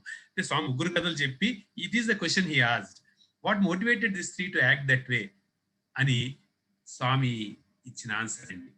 Undoubtedly the mind they cultivated. చూడండి ఎక్కడికి వచ్చిందో స్వామి మొదట్లో మనకి ఆ వాసనలు మైండ్ మనం కల్టివేట్ చేసుకోవాలి, ఏం కల్టివేట్ చేసుకుంటుంటే అదే మనకి మన ఫ్యూచర్ లాగా ఉంటుంది అని చెప్పారు. కాబట్టి ఈ ముగ్గురు కూడా these are 3 examples Swami has given of how people cultivated bhakti and love for God in their life. ఇలా ఎన్నో ఉండొచ్చండి ఎగ్జాంపుల్స్. కాకపోతే ఆ పిక్చర్సిక్ గా స్వామి అవన్నీ మనకి ఇచ్చి ఆ కళ్ళెదురకుండా పెట్టి స్వామి దాని this is how you need to do అని మనకి రోల్ మోడల్ ఇచ్చేసారండి. తర్వాత స్వామి అన్నారు, the entire world is dependent on mind. ఎందుకంటే ఏంటి, కల్టివేషన్ ఆఫ్ ద మైండ్ కన్నా మించిందేం లేదు, ఎందుకంటే entire world is dependent on the mind అన్నారండి స్వామి. అని 1958 లో స్వామి ఒక డిస్కోర్స్ ఇచ్చారు, చాలా ఎర్లీ డేస్ అనుకోండి. దాంట్లోంచి నేను తీసుకున్నాను ఒక part. Your child will give you great joy through its play and prattle, but when it interferes with your work or demands your attention when you are working on something important, you get very angry with it. Your child now becomes your source of joy as well as grief. Same pillavaadu adi source of joy ayyadu, grief ayyadu. Remember, there is nothing in the world which can give you unmixed joy. Even if there is one such thing, when it is lost, you will become very sad. This is in the very nature of this world. So try to correct the very source of joy and sorrow of the mind. Control your mind and train it to accept and see the real nature of this objective world, which attracts and repels you in returns. This is the real fruit of education. So true education ante emiti ante Swami antunnaru, to see that the mind is, to see that first of all ఏంటంటే that it is the same thing that attracts and then it also repels. ఏది attract చేస్తుందో అది repel చేయకపోదు. కాబట్టి ఇది కనుక తెలుసుకుంటే, అదే అన్నిటికీ సోర్స్ అని తెలుసుకుంటే కనుక ఈ వరల్డ్ అని దేన్ని అంటున్నామో ప్రపంచం అంతా మైండ్ మీద డిపెండ్ ఉందని అయిన మాట మనకి బాగా తెలిసిపోతుంది. తర్వాత స్వామి నేను చెప్పాను కదండి, మరలా దీనికి వచ్చారు ఇక్కడ. While wanting to correct others, remember అని, there are no bad people, there are people who got the wrong path. కొంతమంది ఒక డిఫరెంట్ డైరెక్షన్ లో వెళ్ళి ఉండొచ్చు, వారికి ప్రేమతో మనం చెప్పగలము, చెప్తే వెనకాలకి తీసుకురావచ్చు అని ఒక మాట చెప్పి స్వామి మళ్ళా ముందరికి వెళ్తున్నారు. సో సాధన చేసేప్పుడు what is the very first duty of a sadhaka, what is that you and I ఏం చేయాలి అన్న దానికి, remove your defects and faults first అని స్వామి చెప్పారు. డిఫెక్ట్స్ ఫస్ట్, ఫాల్ట్స్ ఎందుకు తీయాలంటున్నారంటే అండి, మనకి ఎవరైనా మన బెడ్రూమ్ లో ఒక పాము వచ్చింది అనుకో, ఇక్కడ మీకు ఫోటోలో చూపెట్టినట్టు అక్కడ పాము కనబడుతుంది, ఆ పాము వచ్చింది, ఆ పాము పోయేంత వరకు, అది వెళ్ళింది డెఫినెట్ గా తీసేశారు, ఎవరో వచ్చి పాములు పట్టే వాళ్ళని పిలుస్తాము, వాళ్ళు వచ్చి పట్టుకుంటారు, తీసుకెళ్లి బయటపడేస్తారు. అది మనం కళ్ళారా చూసేంత వరకు, ఒకవేళ మనం చూడకుండా వచ్చామనుకోండి, వెళ్ళిపోయింది అని ఎవరైనా చెప్పినా కూడా మనం ఇంకా భయంగానే ఉంటారు. ఏమో వాళ్ళు ఏమో నా కోసం చెప్తున్నారేమో, ఎక్కడన్నా ఉందేమో, దీని కిందే ఉందేమో అని. సో ఒక పాము నీ బెడ్రూమ్ లో ఉంటే నీకు ఎంత భయం ఉంటుందో, ఎలా పీస్ఫుల్ గా పడుకోలేవో, అలాగే నీకు ఈ విషయాలు, విషయ భోగాలు, అనే ఇటువంటి విషమ పరిస్థితులు లోపల ఉన్నప్పుడు, అవి నీకు పీస్ ఆఫ్ మైండ్ లేకుండా చేస్తున్నప్పుడు ఎలా పీస్ఫుల్ గా పడుకోగలుగుతున్నావు అంటారు Swami. How can be anybody peaceful? కాబట్టి ఫస్ట్ బయటికి పంపించేసేయాలి అని విషయేంద్రియాలు విష సర్పాలతో పోల్చారు స్వామి. ఆ విధంగా ఇది ఫస్ట్ చేయాల్సిన పని అన్నారు. తర్వాత ఇంకొక సంస్కృత పద్యం చెప్పారండి, పుణ్యస్య ఫలమిచ్చంతి పుణ్యం నేచ్యతి మానవ, పాప ఫలమిచ్చంతి పాపం కుర్వంతి సర్వదా. We are not inclined to receive the fruit of our sin actions, but we come forward to undertake sinful activities. We certainly wish to enjoy the fruits of meritorious deeds, but we do not at all are eager to perform meritorious deeds. ఇది దానిలాగానే ఉందండి. కృష్ణుడు దుర్యోధనుడికి చెప్పినప్పుడు, ఏమయ్యా నువ్వు మానుకోవచ్చు కదా, నీ మార్గాలు మానేసేయచ్చు కదా, అప్పుడు ఇంత యుద్ధం జరగదు కదా అన్నప్పుడు ఆయన అన్న మాట ఏంటండి, జానామి ధర్మం నచమే ప్రవృత్తి, జానామి అధర్మం నచమే నివృత్తి అన్నట్టండి. అంటే నాకు ధర్మం అంటే తెలుసు కానీ నేను ఆ విధంగా నా ప్రవృత్తి, నా నేచర్లో లేదు చేయడానికి. నాకు అధర్మం అంటే తెలుసు కానీ అది వదిలేసేది కూడా నా నేచర్లో లేదు. ఏం చేయమంటావు? ఏదో పవర్ఫుల్ విషయం నాలో ఉండి ఆడిస్తోంది అని ఫిలాసఫీ చెప్తాడండి దుర్యోధనుడు కృష్ణుడికి. కాబట్టి దుర్యోధనుడికి ఫిలాసఫీ ఉంది, హిరణ్యకశిపుడికి ఫిలాసఫీ ఉంది, అందరం ఫిలాసఫీ చెప్తాము, అయితే మనకి మనం ఉపయోగించుకోలేము అంతే ఆ ఫిలాసఫీని. అందువల్ల స్వామి అంటున్నారు ఇది ఉన్నదయ్యా అందరిలో బలము ఎటువైపు వెళ్ళాలనుకుంటున్నారు అది ఎండ్ రిజల్ట్ అందరికీ కావాలి, మంచిదే కావాలి, కానీ తీసుకునే మార్గం మాత్రము ఆ మంచి రిజల్ట్ కి దగ్గర తీసుకెళ్లే మార్గం మాత్రం ఒప్పుకోరు. దీనికోసం మైండ్ ట్రైనింగ్ ఎసెన్షియల్. ఎందుకంటే when you everybody seems to know what is that we want to go. For example everybody seems to know that the whole world needs peace. మరి నిజంగా పీస్ శాంతి భద్రతలు ప్రపంచంలో కావాలని అనుకుంటే ఎందుకంటే ప్రతి కంట్రీ దాంట్లో ఇంత పర్సంటేజ్ వాళ్ళ బడ్జెట్ లో డిఫెన్స్ కి పెట్టి అందరూ ఒకరికి తెలియకుండా ఇంకోళ్ళు న్యూక్లియర్ బాంబులన్నీ తయారు చేసి ఎందుకు పెట్టుకుంటున్నారు? ఎందుకంటే పీస్ కావాలి అని అనుకునే తత్వం కన్నా వేరే వాడిని నన్ను ఎప్పుడు చంపుతాడో, వాడు చంపకముందే వాడిని చంపుదాం అన్న భయం ఎక్కువ ఉంది, ఆందోళన ఎక్కువ ఉంది. కాబట్టి మైండ్ వల్ల ఇబ్బందులు వస్తున్నాయి. చిన్న లెవెల్ దగ్గర నుంచి highest level in the world వరకు కూడా పీస్ లేకపోవడానికి కారణము mind. Necessary effort and desired result గురించి స్వామి చెప్పారండి.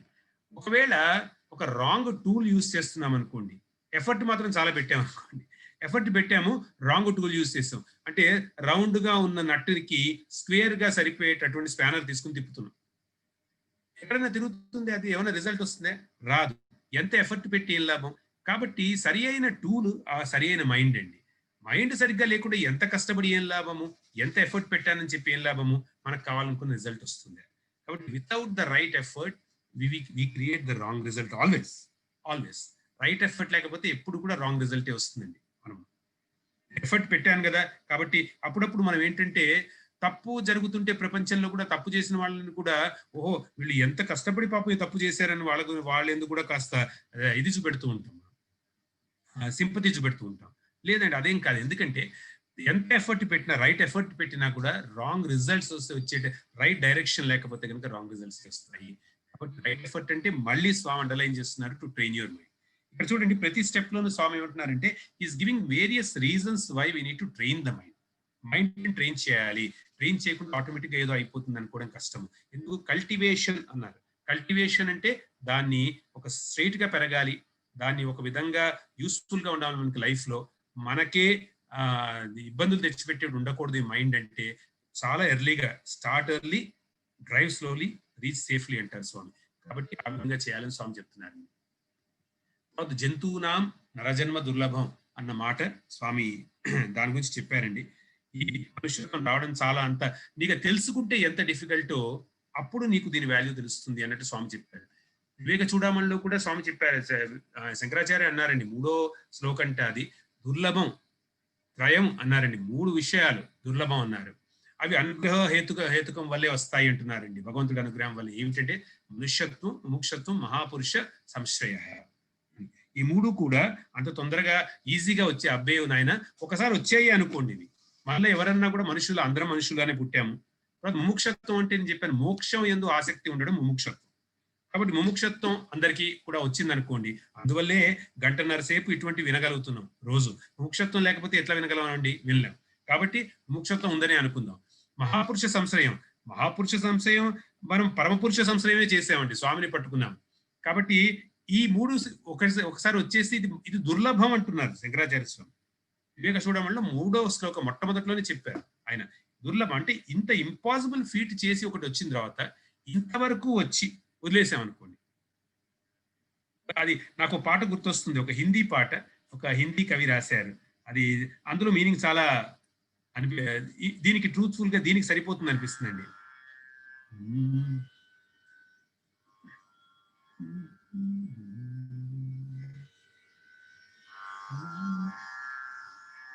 कैसे बैठा रे आलस में प्राणी, राम कहियो नहीं जाए रे, तुसे शाम कहियो नहीं जाए, कैसे बैठा रे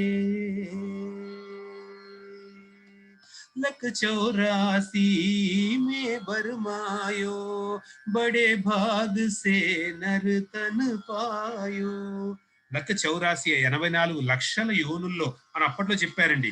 ఇప్పుడు 1 ట్రిలియన్ స్పీసీ ఉన్నాయి అని చెప్తున్నారండి. అంటే ఒక దాంట్లోంచి ఒకటి ఇంకా చాలా చాలా చాలా ఒక దాంట్లోనే ఒక చీమ ఉంటే అప్పట్లో చీమ ఒకటని చెప్పుకుంటారండి. ఇప్పుడు చీమలో ఒక 50 టైప్స్ ఆఫ్ చీమలు కనుక్కుంటారు. కాబట్టి అలా పెరిగిపోయాయేమో కానీ ఆయన అన్నారు 84 లక్షల యోనుల్లో నరజన్మ దొరకడం మోస్ట్ డిఫికల్ట్ అనేది.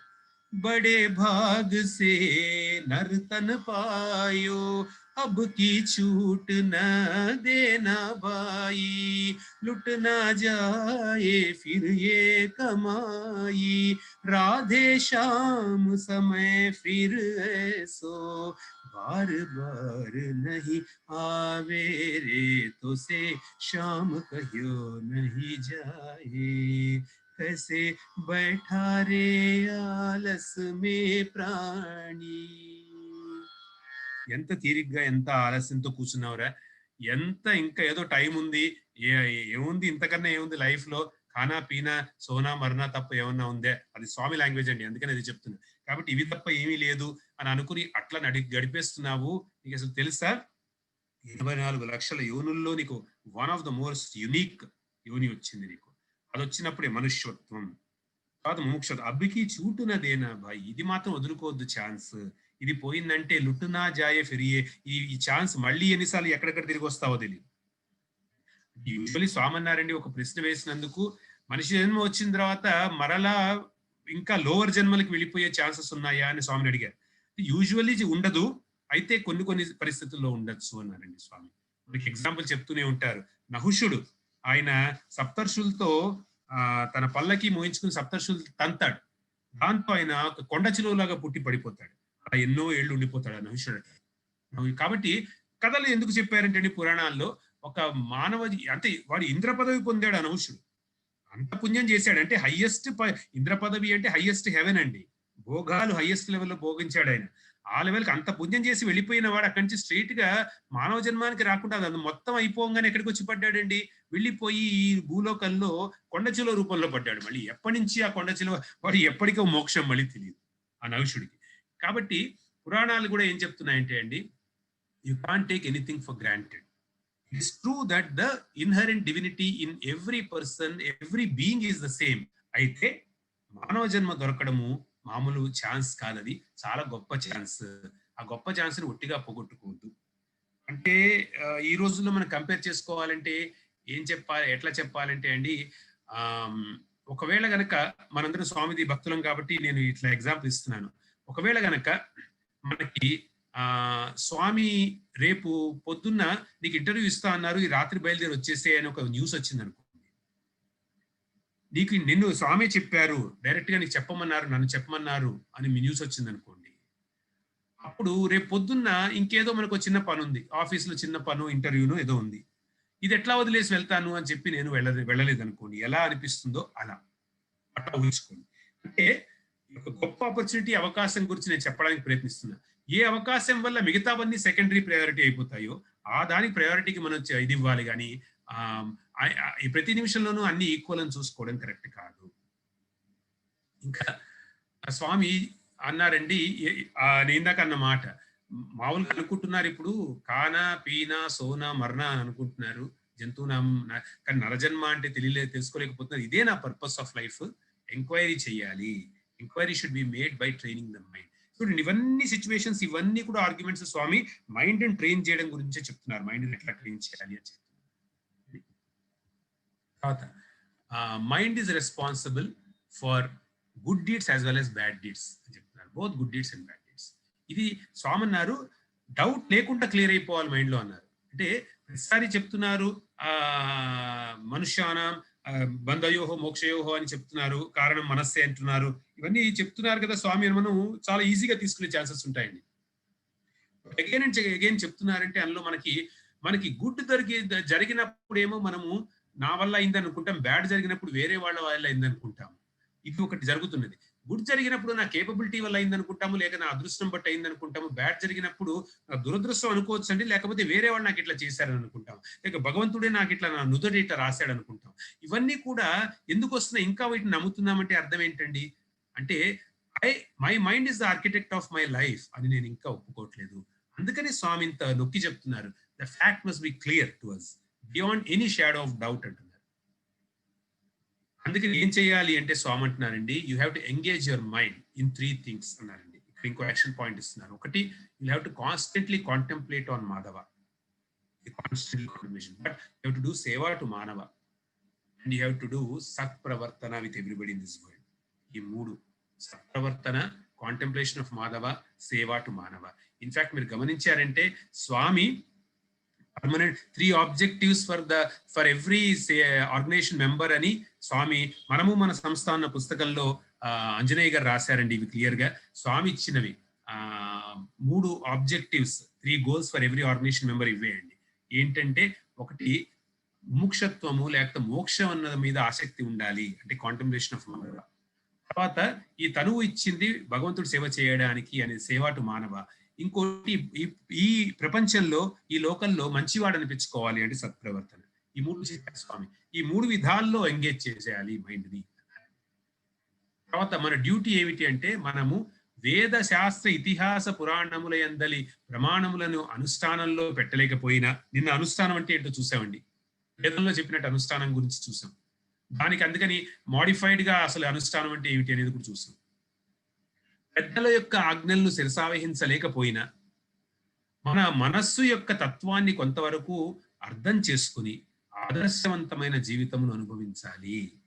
చూడండి, మనం ఒకసారి చదువుకున్నది, మనము వేద శాస్త్ర ఇతిహాస పురాణముల యందలి ప్రమాణములను అనుష్ఠానంలో పెట్టలేకపోయినా, పెద్దల యొక్క ఆజ్ఞలను శిరసావహించలేకపోయినా, మన మనస్సు యొక్క తత్వాన్ని కొంతవరకు, పెద్దల యొక్క అంటే మన పెద్దవాళ్ళు మన తల్లిదండ్రి అని కాదండి, పెద్దల యొక్క అంటే ఋషులు మహాపురుషులు, వాళ్ళు చెప్పి వేదాల్లోనూ ఇక మిగతా వేదవ్యాసుడు ఇటువంటి వారందరూ కూడా ఏది ఏ విధంగా చెయ్యాలి అని చెప్పిన కర్మల్ని చేయలేకపోయినా, ఆ విధంగా ఉండలేకపోయినా, మన మనస్సు యొక్క తత్వాన్ని మాత్రం ఇవన్నీ చేయలేకపోయినా నువ్వు మనస్సు తత్వాన్ని మాత్రం తెలుసుకోవాలైనా, ఆ మనస్సు తత్వం తెలుసుకున్నప్పుడు కొంత అర్థం చేసుకుంటే అన్నారు స్వామి, కొంతవరకు అర్థం చేసుకున్నా నువ్వు ఆదర్శవంతమైన జీవితాన్ని అనుభవిస్తావు చెప్తున్నాడు.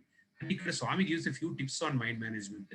కాబట్టి ఇది మనకి ఇంట్రెస్టింగ్, ఎందుకంటే మోస్ట్ ఆఫ్ ద టైం మనము వెస్టర్న్ బిహేవియరల్ అప్రోచ్ లో మనం మైండ్ మేనేజ్మెంట్ కి వస్తున్నప్పుడు we always looks for tips అన్నమాట.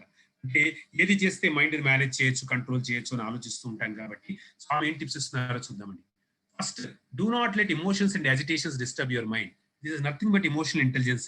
ఇమోషనల్ ఇంటెలిజెన్స్ అని ఈ రోజుల్లో ఏదైతే చెప్తారో అది ఏంటంటే, ఇమోషన్స్ వచ్చినా కూడా, అజిటేషన్స్ వచ్చినా కూడా, ఒక కలతలు ఆ డిస్టర్బెన్స్ వచ్చినా కూడా నువ్వు మాత్రం మైండ్ ని డిస్టర్బ్ అవనివ్వకు. మరి ఈజీ, స్వామి చెప్పడం ఈజీ, చేయడం కష్టం. అంటే సెల్ఫ్ అవేర్నెస్ పెంచుకుంటే చేయడం ఈజీయే అండి. అందువల్లే దీన్ని ఒక ఇంపార్టెంట్ క్వాలిటీ లాగా, ఇంపార్టెంట్ బిహేవియరల్ క్వాలిటీ లాగా ప్రపంచంలో ఈరోజు చాలా పెద్ద ట్రైనింగ్స్ చేస్తున్నారు ఇమోషనల్ ఇంటెలిజెన్స్. అది స్పిరిచువల్ గా వాళ్ళు ఏం చెప్పట్లేదు, మామూలుగా చెప్తూ వెళ్తున్నారు, అందరూ చేయవచ్చు అంటున్నారు. మరి స్వామి అదే చెప్తున్నారు మనకి ఏంటంటే, ఈ ఇమోషన్స్ హెసిటేషన్స్ ని వచ్చినప్పుడు డిస్టర్బ్, అలవాటు ఉంటే ఏదన్నా కూడా మనకి ఈజీగా అనిపిస్తుంది, అలవాటు లేకపోతే కష్టంగా అనిపిస్తుంది. వాట్ ఎవర్ ద లాసెస్, ఎటువంటి లాస్ వచ్చినా, డిఫికల్టీస్ వచ్చినా, స్కాండలైజ్ అయినా, అంటే వేరే వాళ్ళు ఇవన్నీ తిడుతున్నా, లేకపోతే మీరు ఈ విధంగా చేశారని మీ లోపల మీపై నేరం ఆరోపిస్తున్నా, లేక మీ ఎందు చాలా కఠినంగా ఉంటున్న hostility that we encounter in the world, don't lose your mental balance అంటున్నారు. ఇవన్నీ ఎందుకు వస్తున్నాయంటే లోకంలో వచ్చే పరీక్షలు. మన సత్యహరిశ్చంద్రుడి కథ తీసుకుంటే మనకు అర్థమవుతుంది కదండి. అంత గొప్పవాడు, ఆయన చేసిన తప్పేమీ లేదు. ఆ విశ్వామిత్రుడు వచ్చి అడిగితే ఆయనకి ఏదో మాట ఇచ్చాడు. ఆయనకి ఏమని ఈయన ఇస్తాను అని చెప్పి ఆయన పిలవలే, ఆయన వచ్చి నిర్బంధించాడు. అప్పుడు ఇవ్వాల్సి వచ్చింది. ఇవ్వాల్సి వచ్చినప్పుడు ఇప్పుడు ఏమిటి, కోరరాందని కోరాడు ఆయన, ఎవరికి తీర్చలేనటువంటి కోరాడు. ఇంకేం చేస్తాడండి, రాజ్యమన్నా ఇచ్చేస్తాను, తన భార్య నమ్మేసుకున్నాడు, పిల్లాన్ని నమ్మేసుకున్నాడు, తన్ని తాను నమ్మేసుకున్నాడు, అన్ని చేశాడు, కానీ సత్యాన్ని మాత్రం ఆయన ఇప్పుడు వదలలేదు. అని కథ చెప్పారు మనకి సత్యహరిశ్చంద్రుడు. ఈ సత్యహరిశ్చంద్రుడు కథ మహాత్మా గాంధీ గారికి చాలా ఇన్స్పిరేషన్ ఇచ్చిందండి. అందువల్ల ఆయన సత్యాన్ని ఎప్పుడు కూడా మాట్లాడాలని అనుకున్నారు. అట్లా అదే విధంగా మనం అంటే ఆ లెవెల్లో మనం చేయగలమా అనేది డిఫరెంట్ థింగ్ అండి.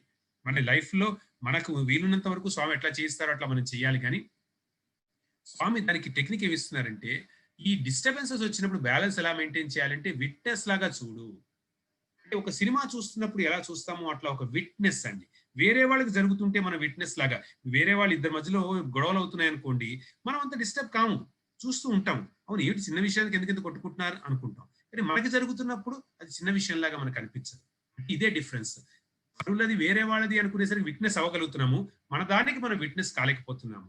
ఇది మన దానికి కూడా విట్నెస్ ఎప్పుడు అవ్వగలం అంటే అండి, మనము మన మైండ్ గొడవ చేస్తోంది, నేను కాదు అని సెపరేషన్ తీసుకున్నప్పుడు, మైండ్ కన్నా నేను సెపరేట్ అని నేను తెలుసుకున్నప్పుడు అప్పుడు నేను విట్నెస్ అవ్వగలను. లేకపోతే నేను మైండ్ ఎంతసేపు మైండ్నే నేను అనుకుంటే గనక కాదండి. ఇదే ప్రాక్టీస్.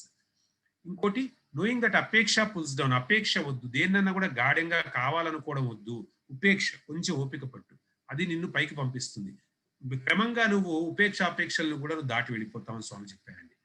తర్వాత ఇంకో మాట అన్నారు, ఏమయ్యా మీరు ఇన్నాళ్ళ నుంచి సాధన చేస్తున్నారంటూ ఉంటారు, చిన్నప్పటి నుంచి, అంటే సాయి ఆర్గనైజేషన్ కాదండి, అన్ని చోట్ల ఉన్న వాళ్ళు ఎన్నో ఏళ్ల నుంచి సాధన చేస్తున్నారు. చూస్తే క్రతువులు, హోమాలు అన్ని హై లెవెల్లో జరుగుతూనే ఉన్నాయి, యజ్ఞాలు ఈ ప్రపంచంలో. మెడిటేషన్ క్లాసెస్, మెడిటేషన్ బోల్డ్ మంది చేస్తున్నారు. ఇక భజనలు కార్యక్రమాలకి తక్కువేం లేవు, అన్ని చోట్ల జాగరణలు అవి అవుతూనే ఉన్నాయి.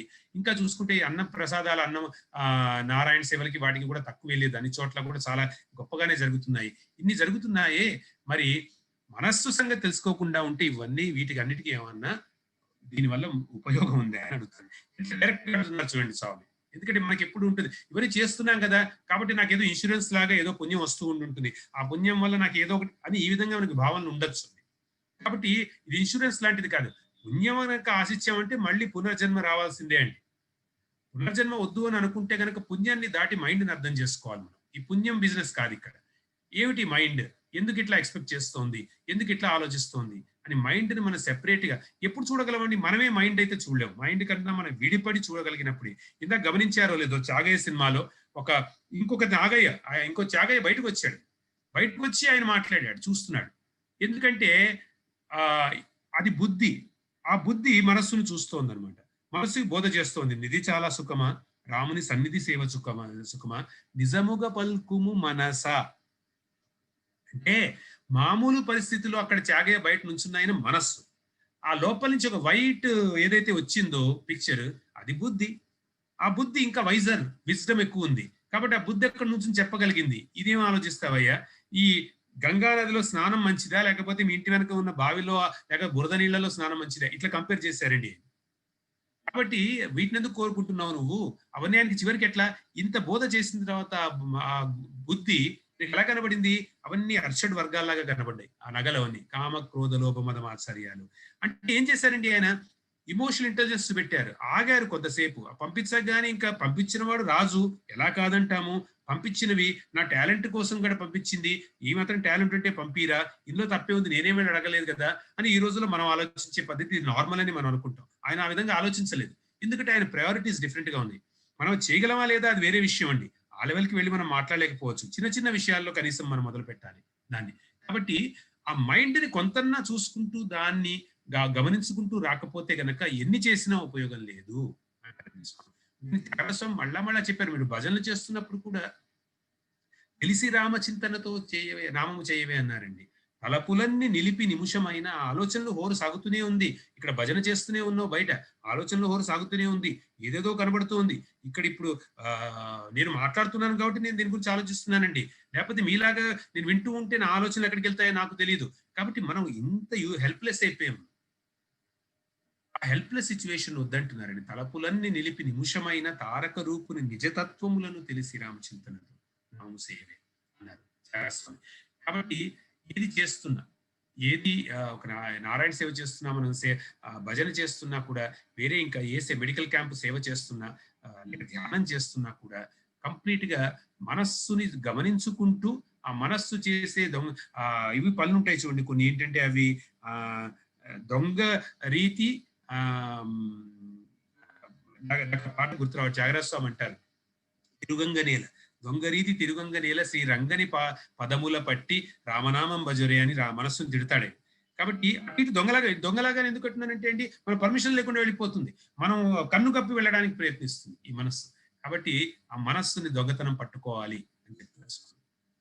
ఇక no one is going to rescue, బుద్ధుడు అన్న మాట అండి. యువర్ ఇన్నర్ డెమన్స్ అంటే ఈ అర్షడ్ వర్గాలు అనమాట. Lack of confidence, dissatisfaction with yourself and your life, only self love and good decisions will rescue. సచ్చింతన సచ్చింతన సచ్చింతన అని చెప్తున్నారండి స్వామి.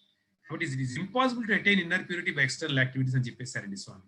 సెల్ఫ్ కాన్ఫిడెన్స్, మనకి కాన్ఫిడెన్స్ ఉండాలి. ఇక్కడ స్వామి ఉన్నారు, ఇది స్వామి ఇల్లు, స్వామి మందిరం ఇది స్వామి ఇక్కడ ఉన్నారు, ఈ హృదయంలో ఉన్నారు. ప్లస్ నాకు ప్యూరిటీ స్వామి ఇస్తారు. కాన్షియస్నెస్ ఆయన ప్యూర్ అంటే మలినం అయిపోయి మన ఆలోచనలతో మలినం అయిపోతే ఏంటి స్వామి భావము, అది ప్యూరిటీ ఇంప్యూరిటీ అన్నమాట. ఎప్పుడైతే మనలోంచి మలినం కావట్లేదో స్వామిని తలిసినప్పుడల్లా మనలో ఒక విధమైన శుద్ధత్వం వస్తుందో అప్పుడు ప్యూరిటీ ఉంది, కాన్షియస్నెస్. ఈ రెండు ఉంటే అక్కడే గాడ్లీనెస్ ఉందన్నారండి Swami. Self confidence plus purity of consciousness is equal to godliness. తర్వాత ఇంకో ప్రశ్న వేశారండి, ఇంకా మనం చివరికి వచ్చేస్తున్నాము. ఇన్ని మనస్సులు ఉన్నాయా అని అడుగుతున్నారు Swami. It's only one mind. Thoughts, words and deeds may vary. ఏమండి, మా త్యాగరాజ స్వామి కీర్తన అన్నారండి, మనసామన సామర్థ్యం ఏమి అన్నో కీర్తనలో వర్ధని రాగంలో, విను సాకేత రాజు అంటే రాముడు విశ్వమనే రథమునెక్కి తన సామర్థ్యముతే తానే నడిపించని. విశ్వం మొత్తము ఒక రథం లాగా ఒక్క మనస్సు, దాని యూనివర్సల్ మైండ్ అన్నారండి. ఒకటే మైండ్ ఉంది అండి, అది యూనివర్సల్ మైండ్. అది బాగా అదే ఉంది ఇక్కడ. అది డిఫరెంట్ బాడీస్ లో ఉన్నప్పుడు డిఫరెంట్ గా కనబడుతుంది. దాన్ని మనం మన మైండ్ అనుకుంటున్నాం. అందువల్లే అండి మన మైండ్స్ లో చాలా వరకు ఒకళ్ళొకటి ఇన్ఫ్లుయెన్స్ చేసుకోవడాలు, కామనాలిటీ ఉన్నట్టు ఎందుకు కనబడుతుంది అంటే మనం ఒక్కొక్క మైండ్ ఉందనుకుంటున్నాం, అన్ని మైండ్లు లేవు. It's only one mind. కాకపోతే ఆ థాట్స్, వర్డ్స్, డీడ్స్ కొంచెం కండిషనింగ్ బట్టి డిఫరెంట్ గా కనబడుతుంది. ఈ ఫికల్ మైండ్ ని మనలో ఉన్నంత వరకు ఒక్క ఆబ్జెక్ట్ పైన మనం ధ్యానం ఫోకస్ చేస్తే దాన్ని ధ్యానం అంటారన్నారండి స్వామి. అలాగే అహంకారం ఎంటర్ ద మైండ్. అహంకారానికి డిఫరెన్స్ చేశారండి. అహం అంటే మనలోని దివ్యతత్వం, నేను అన్నది. నేను అని పరమాత్మ. మనం మోసెస్ గురించి చెప్పుకున్నాం. ఐఆమ్ దట్ ఐఆమ్ అని భగవంతుడు చెప్పాడు మోసెస్ కి అని చెప్తారు. స్వామి చెప్పారు అది correct. I am is the only definition for God అని. ఐఆమ్ అనేది అహం. ఐఆమ్ దిస్, ఐఆమ్ దట్ అంటే అహంకారం అండి. I am this title, I am this body, I am this 6 foot person. ఈ విధంగా మాట్లాడుకోవడం అహంకారం. కాబట్టి అన్ని కారాల్లోకి చాలా ఘాటైన కారం అహంకారం అన్నారు స్వామి. కాబట్టి అహంకారం మనం తీసేసేయాలి. అహం అనేది తీసేది కాదండి. అహమే మనని అది డ్రైవ్ చేస్తుంది, అదే మనని పవర్ చేస్తుంది. ఇక చివరి మాటలుగా స్వామి అన్నారండి, నిజంగా మనం తెలుసుకోవాల్సింది దైవ సాక్షాత్కారం కాదన్నారండి. పరమాత్మ యొక్క అనుగ్రహం కోసం కాదు మనం పాటుపడాల్సింది, మోక్ష ప్రాప్తి కాదు మనకు కావాల్సింది. చూడండి ఇంత డైరెక్ట్ గా చెప్తున్నారు. మనం తెలియాల్సింది మనస్సు యొక్క మర్మం అని అన్నారు. 4వ రోజు అండి స్వామి ఎంత బాగా చెప్పారంటే చివరికి నాకు ఎంత ఉత్సాహంగా ఉంది చెప్తుంటే, ఇవన్నీ చెప్తున్నాయంటే ఇంకా చెప్పాలని ఉంది, మీరు కనుక వినదలుచుకుంటే అని చెప్పారు అప్పుడు స్టూడెంట్స్ డిస్కోర్సెస్ లో. ఈ 10 రోజులు కూడా ఈ మనస్సు గురించి మాట్లాడతారు, ఎందుకంటే ఇంతకన్నా తెలుసుకోవాల్సింది ఏమీ లేదన్నారు స్వామి. ఇది తెలిస్తే మోక్షం తానే లభిస్తుంది అన్నారండి. కాబట్టి మనము ఏదో తెలియని విషయాలని నాకు మెడిటేషన్ లో కూర్చుంటే కొన్నిసార్లు కొంతమంది నాకు ఆ శబ్దాలు వినబడుతున్నాయి, లేక ఈ కలర్లు కనబడుతున్నాయి అని ఎవరో చెప్తే ఆ విధంగా అవుతుందేమో అని సెల్ఫ్ హిప్నోటైజ్ చేసుకోవడము, ఇటువంటివన్నీ కాదండి స్పిరిచువాలిటీ అంటే. లేక ఇలా ఈ విధంగా ఒక విధంగా ఉండాలేమో అని అనుకుని ఉండేది కాదండి స్పిరిచువాలిటీ అంటే. స్వామి అంటున్నారు, మన మనస్సు గురించి మనం తెలుసుకుని, మన మనస్సుని సెపరేట్ గా చూసుకుంటూ కాస్త విట్నెస్ కాన్షియస్నెస్, సాక్షీభూత తత్వం మనం నేర్చుకుంటూ ఉంటే అదే మన స్పిరిచువాలిటీ, ఆధ్యాత్మికత అక్కడ స్టార్ట్ అవుతుంది. కాబట్టి సాక్షాత్కారం అప్పుడు తానే లభిస్తుంది. సాక్షితత్వం మనం నేర్చుకుంటే సాక్షాత్కారం తానే లభిస్తుంది అని స్వామి చెప్పి ఎండ్ చేస్తారండి. కాబట్టి ఈ రోజు కొన్ని చక్కని విషయాలు మనము చెప్పుకున్నాము. మరలా మొదటి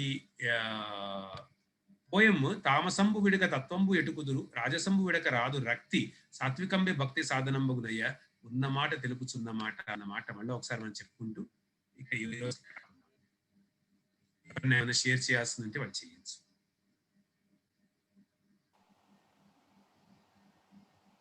సాయిరామ్ శివ గారు. శాంతి మాట్లాడుతున్నాండి. ఎవరండి? శాంతి మాట్లాడుతున్న. వాయిస్ మీ వాయిస్ కొంచెం లో ఉంది, బట్ ఇట్స్ ఓకే అండి, ప్లీజ్ చెప్పండి. ఒక్క నిమిషం అండి. I just put my ear phones so that immediately. చెప్పండి శాంతి, పర్వాలేదు. ఇస్ ఇట్ ఎనీ బెటర్ అండి? It's a little low, but I think we can manage. No problem. There's no disturbance anyway. Okay. ఇప్పుడు బాగుందండి. Yeah, నాకు ఈ ప్రాసెస్లో ఒక ప్రశ్న సడన్గా పాపప్ అయిందండి. ఇప్పుడు మనం ఈ ప్రాసెస్ ఫాలో అవుతున్నప్పుడు, సాధన మార్గంలో ఉన్నప్పుడు సాధారణంగా సత్వగుణ ప్రధానంగా ముందుకు వెళ్తూ సాగుతున్న సందర్భం ఉంటుంది. అండ్ కొంచెం టోన్ డౌన్ తెలియకుండా అయిన భావం కలుగుతూ ఉంటుంది. ఇలాంటి సమయంలో, అలాంటి సాధన మార్గంలో to keep the balance with the outer world, ఇప్పుడు మీరు చెప్పారు ego is the prime factor to control. ఇప్పుడు మన రెగ్యులర్ డే టు డే లైఫ్లో ఈగో అన్నది అంటే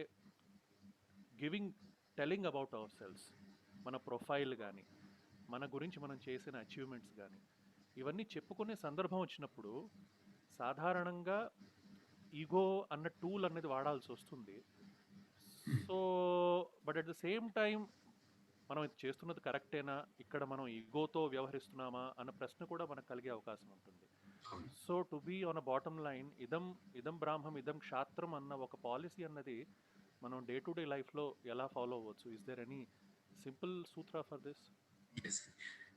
ఇక్కడ in fact it's very very pertinent question అండి. Thanks for bringing this up Sandeep garu. Basically అహం అహంకారం అని స్వామి అన్నట్టు అహం భావం అని కూడా ఒక వర్డ్ వేరే కాంటెక్స్ట్ లో స్వామి చెప్పారు అనుకుంటే అహం భావం అని ఒక వర్డ్ పెట్టుకుందాము.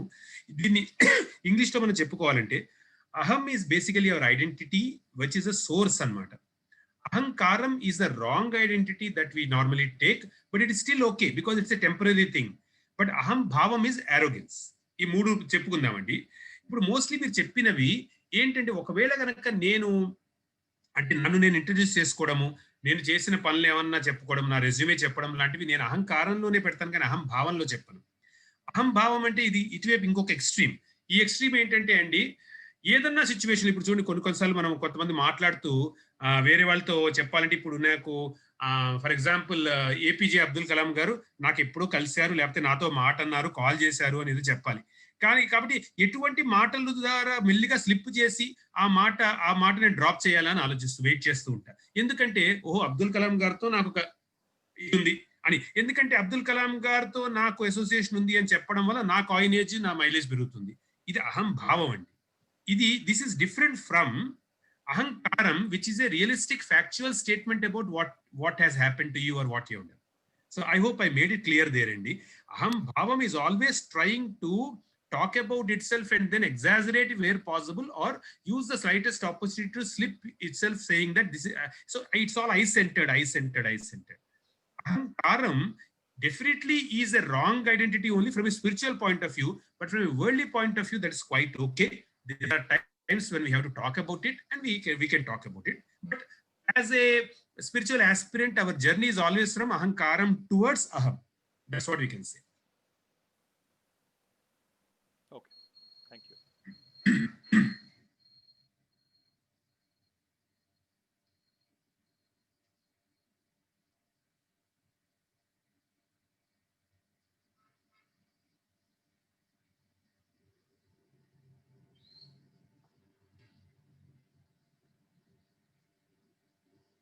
Anybody else, Andy?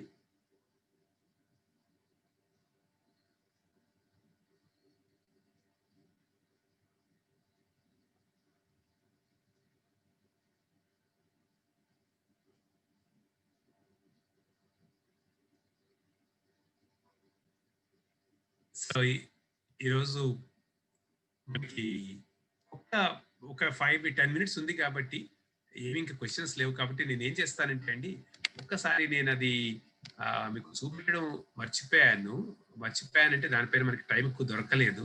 కాబట్టి I wanted to just expand on this one Tyagaraja Swami కీర్తన. చూడండి, ఆయన అన్న మాటలు ఎంత చక్కగా ఉంటాయంటే, ఇందులో మనస్సుకు ఆయన ఎన్నో బోధనలు చేసుకున్నారు. అందులో ఆయన చెప్పింది ఏంటంటే అండి, రాముడే ఆయన అందరి మనస్సుల్లోకి వచ్చేసి చేయాల్సిన పనులంతా తన సామర్థ్యం, తన కేపబిలిటీతో తాను చేస్తున్నాడు. కాబట్టి నువ్వు నేను చేసేది ఏమీ లేదు మనసా అని ఆ జీవుడు బుద్ధి చెప్తుంది మనస్సుకి. ఇది ఆ పాటలో సారాంశం. మనసా మన సామర్థ్యం ఏమి. అయితే చరణం చూడండి ఎంత బాగుంటుందో. పలనాడు వశిష్ఠాదులు పట్టము కట్టే పలుకులు విని. ఏమైందండి రామాయణంలో, ఓవర్ నైట్ దశరథుడు ఆయన డిసైడ్ చేసేసాడు రాముడికి పట్టాభిషేకం చేయాలని. ఆయన పడుకునున్నప్పుడు రాత్రి లేచి నీళ్లు తాగదాం అనుకుంటే ఆ జగ్గులోంచి వాటర్ పోసుకుందాం అనుకునేసరికి గ్లాస్ లోకి చెయ్యి వణికిందిట. చెయ్యి వణికేసరికి నా పట్టు తప్పుతోంది, నా అంగాల పట్టు తప్పుతోంది, తప్పుతున్నప్పుడు ఇంకా నేను రాజ్యం చేసే యోగ్యత నాకు లేదు, ఎప్పుడైతే రాజుకి ఇటువంటి సిచ్యువేషన్ వచ్చిందో ఇంకా ఎక్కువ కాలం వాడు పాలించాడంటే ఇంకా మమకారం పెరుగుతుంది, నేను ఇంకా పాలించాలి అని. కాబట్టి నేను రాజ్యం నా అబ్బాయి కట్టేసేయాలి అని డిసైడ్ చేసుకున్నాడండి. 2 రీజన్స్ ఉన్నాయి. ఇక్ష్వాకు కులంలో రాజులందరూ, సూర్యవంశంలో రాజులు ఇట్లాగే ఉండేవారు, చాలా ధర్మపరులు అనమాట వారు. అందుకని ఇప్పుడు ధర్మం సైడ్ ఉండేవారు, ధర్మంగా ఆలోచించేవారు. అందువల్ల ఆయన అట్లా చేశారు. రెండోది, రాముని ఎప్పుడెప్పుడు రాజు చేద్దామా, ఆ రాముడు రాజ్యం చూస్తూ ఎంత ఆనందిద్దామా అని ఆయనకి ఎప్పుడు ఉంది. అందువల్ల రాత్రికి రాత్రి ఎమర్జెన్సీ మీటింగ్ కాల్ఫర్ చేశారు. కాల్ఫర్ చేసి వశిష్ఠుడు ఇటువంటి వాళ్ళందరినీ పెద్దవాడిని పిలిచేసి, నేను ఇట్లా అనుకుంటున్నాను కాబట్టి పట్టం కట్టేసేయాలనుకుంటున్నానంటే అందరూ ఒక్కసారి తప్పకుండా జై జై జై తప్పకుండా చేయన్నారండి. అనేసరికి ఆయనకి ఫస్ట్ టైం డౌట్ వచ్చింది, మీరు ఇంత రెడీగా చెప్పేస్తున్నారు తప్పకుండా చెయ్యని, అంటే మీరు ఇన్నాళ్ళు నా పాలన సరిగ్గా లేదనమాట, మీకు ఎంజాయ్ చేయలేదేమో అని. అంటే అదేం లేదు రాజా, కాకపోతే మీరు ఆ పాలన ఎంజాయ్ చేశాము, మీరు తండ్రిలాగా చూసుకున్నారు, బట్ మీకు కూడా రెస్ట్ కావాలి కదా. ఇప్పుడు వీఆర్ ఆల్సో లుకింగ్ ఫర్, ఎందుకంటే రాముడు మాతో తిరిగి మాట్లాడడం, రాజ్యంలో వచ్చినప్పుడు అందరితో నగరంలో ఉండడం తీరు మేము చూస్తూనే ఉన్నాం కదా, definitely we should give a chance to Rama అన్నట్టు చాలా ఆనందించాడు ఆయన. అయితే ఎనీవే, ఆ వశిష్ఠాదులు పట్టము కట్టే పలుకులు విని ఏమైందండి, మందర వింది. ఆ మందరికి ఈ మాట తెలిసినప్పుడు వచ్చి ఫస్ట్ చెప్పింది, కైకకి చెప్పింది. చెప్పి అక్కడ చూడు వాళ్ళందరూ అంత హంగామా చేసుకుంటున్నారు, వాళ్ళందరూ రాముడు రేపు పొద్దున రాజు చేస్తున్నట్ట అంటే ఎంత ఆనందపడిపోయిందండి కైక. ఎందుకంటే కౌసల్య కన్నా కూడా ఎక్కువ ఆనందపడింది కైక, అంత ప్రేమించింది రాముడిని ఆవిడ కైక. భూషణములను నొసగి వెంటనే అందరికీ తన మెడలో ఉన్న గొలుసు, బంగారు గొలుసు అవన్నీ తీసిచ్చేసిందండి. భూషణాలు ఒసిగి పలుమారు జగంబులు కల్లలనిన, కానీ వెంటనే ఏమైంది, ఓవర్ నైట్ మార్చేశాడండి ఈయన. ఎందుకంటే సాకేత రాజు అందరి మనసుల్ని ఆయన ఆ విధంగా కొనసాగుతూ ఇంకేముండి, రాముడు ఇక్కడ ఆయన దొరికిపోయేవాడు, పాపం ఇరుక్కుపోయేవాడు సాకేత రాజ్యంలో, ఎక్కడికి వెళ్ళేవాడు కాదు. ఇంకా ఋషులందరినీ, ఋషులు ఎవరైతే ఈయన్ని చూడాలనుకుంటున్నారో అటువంటి వాళ్ళందరినీ ఎవరు వెళ్ళి కలుస్తారు, వాళ్ళందరికీ మార్గం ఎవరిస్తారు? ఈ కరదూషణాలు లాంటి 14,000 రాక్షసుల్ని దండకారణ్యంలో ఎవరు చంపుతారు? అక్కడ రావణాసురుడు ఇంకా బోళ్ళంతమంది వాళ్ళందరినీ ఎవరు చంపుతారు? కాబట్టి ఇవన్నీ భూభారం తగ్గించాలి అంటే ఈయన ఇక్కడ ఉండిపోతే రాజ్యంలో, అయోధ్యలో ఎట్లా అండి? కాబట్టి ఈయన బయటికి పంపించాలంటే ఆయన ఆలోచించాట, ఎవరు నన్ను బయటికి పంపించడానికి మోస్ట్ కేపబుల్ పర్సన్ అంటే, మోస్ట్ రాముణ్ణి అందరికన్నా ప్రేమించింది కైకండి.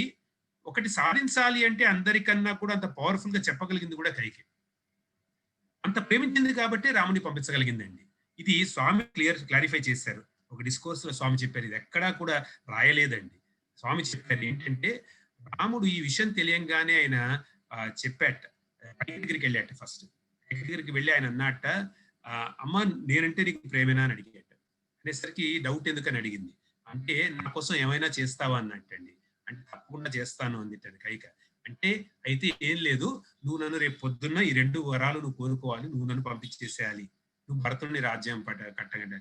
అంటే ఆవిడ ఎంత గొప్ప భక్తురాలంటే అండి కైక, ఎంత గొప్ప భక్తురాలంటే ఆవిడ వెంటనే సరే నీ కోసం ఇది చేస్తాను అంది. అంటే being an instrument in divine mission, God's plan is not ordinary అండి. దానివల్ల ఏమైంది, ఎన్ని యుగాలుగా పలుమారు జగంబులు కల్లలనిన రవిజుని మాయ, అంటే దాన్ని ఎన్ని యుగాలుగా కైకని తిట్టుకుంటున్నామండి మనందరం కలిసి. ఎంత మందరా కైక ఎంతమంది ఎట్లా తిట్టుకుంటామండి కైకని. అంత తిట్టుకోవడానికి ఆవిడ రెడీ అయిపోయింది. ఎందుకు? రాముడిని ప్లీజ్ చేయడానికి, రాముడు అడిగిన మాటకన్నమాట. అది నిజమైన భక్తి, నిజమైన ప్రేమ అంటారు. కాబట్టి ఎవరి మాయ ఇది? రవిజుని మాయ, అంటే రాముడి మాయే. వల వేసి త్యాగరాజ వరదుడు తాచనగలేదా. కాబట్టి ఆయన వల వేసేసి అందరికీ ఒక సమూహంలాగా చేసేసి బయటపడిపోయాడండి.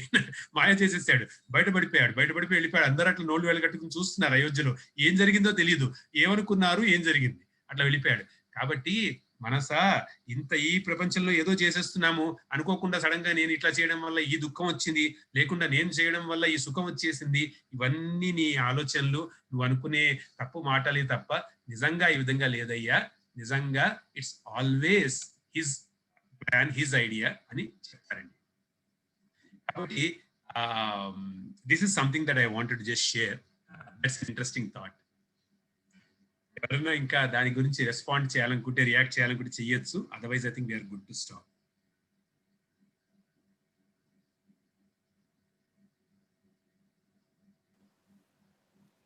శివ గారు, రాముడు ఎందుకు అలాగా అడిగారు కైకని, ఆ పాయింట్ నేను మిస్ అయ్యానా, లేకపోతే పూర్తిగా అర్థం కాలేదా? నాకు అర్థం కాలేదు. రాముడు why would he ask him?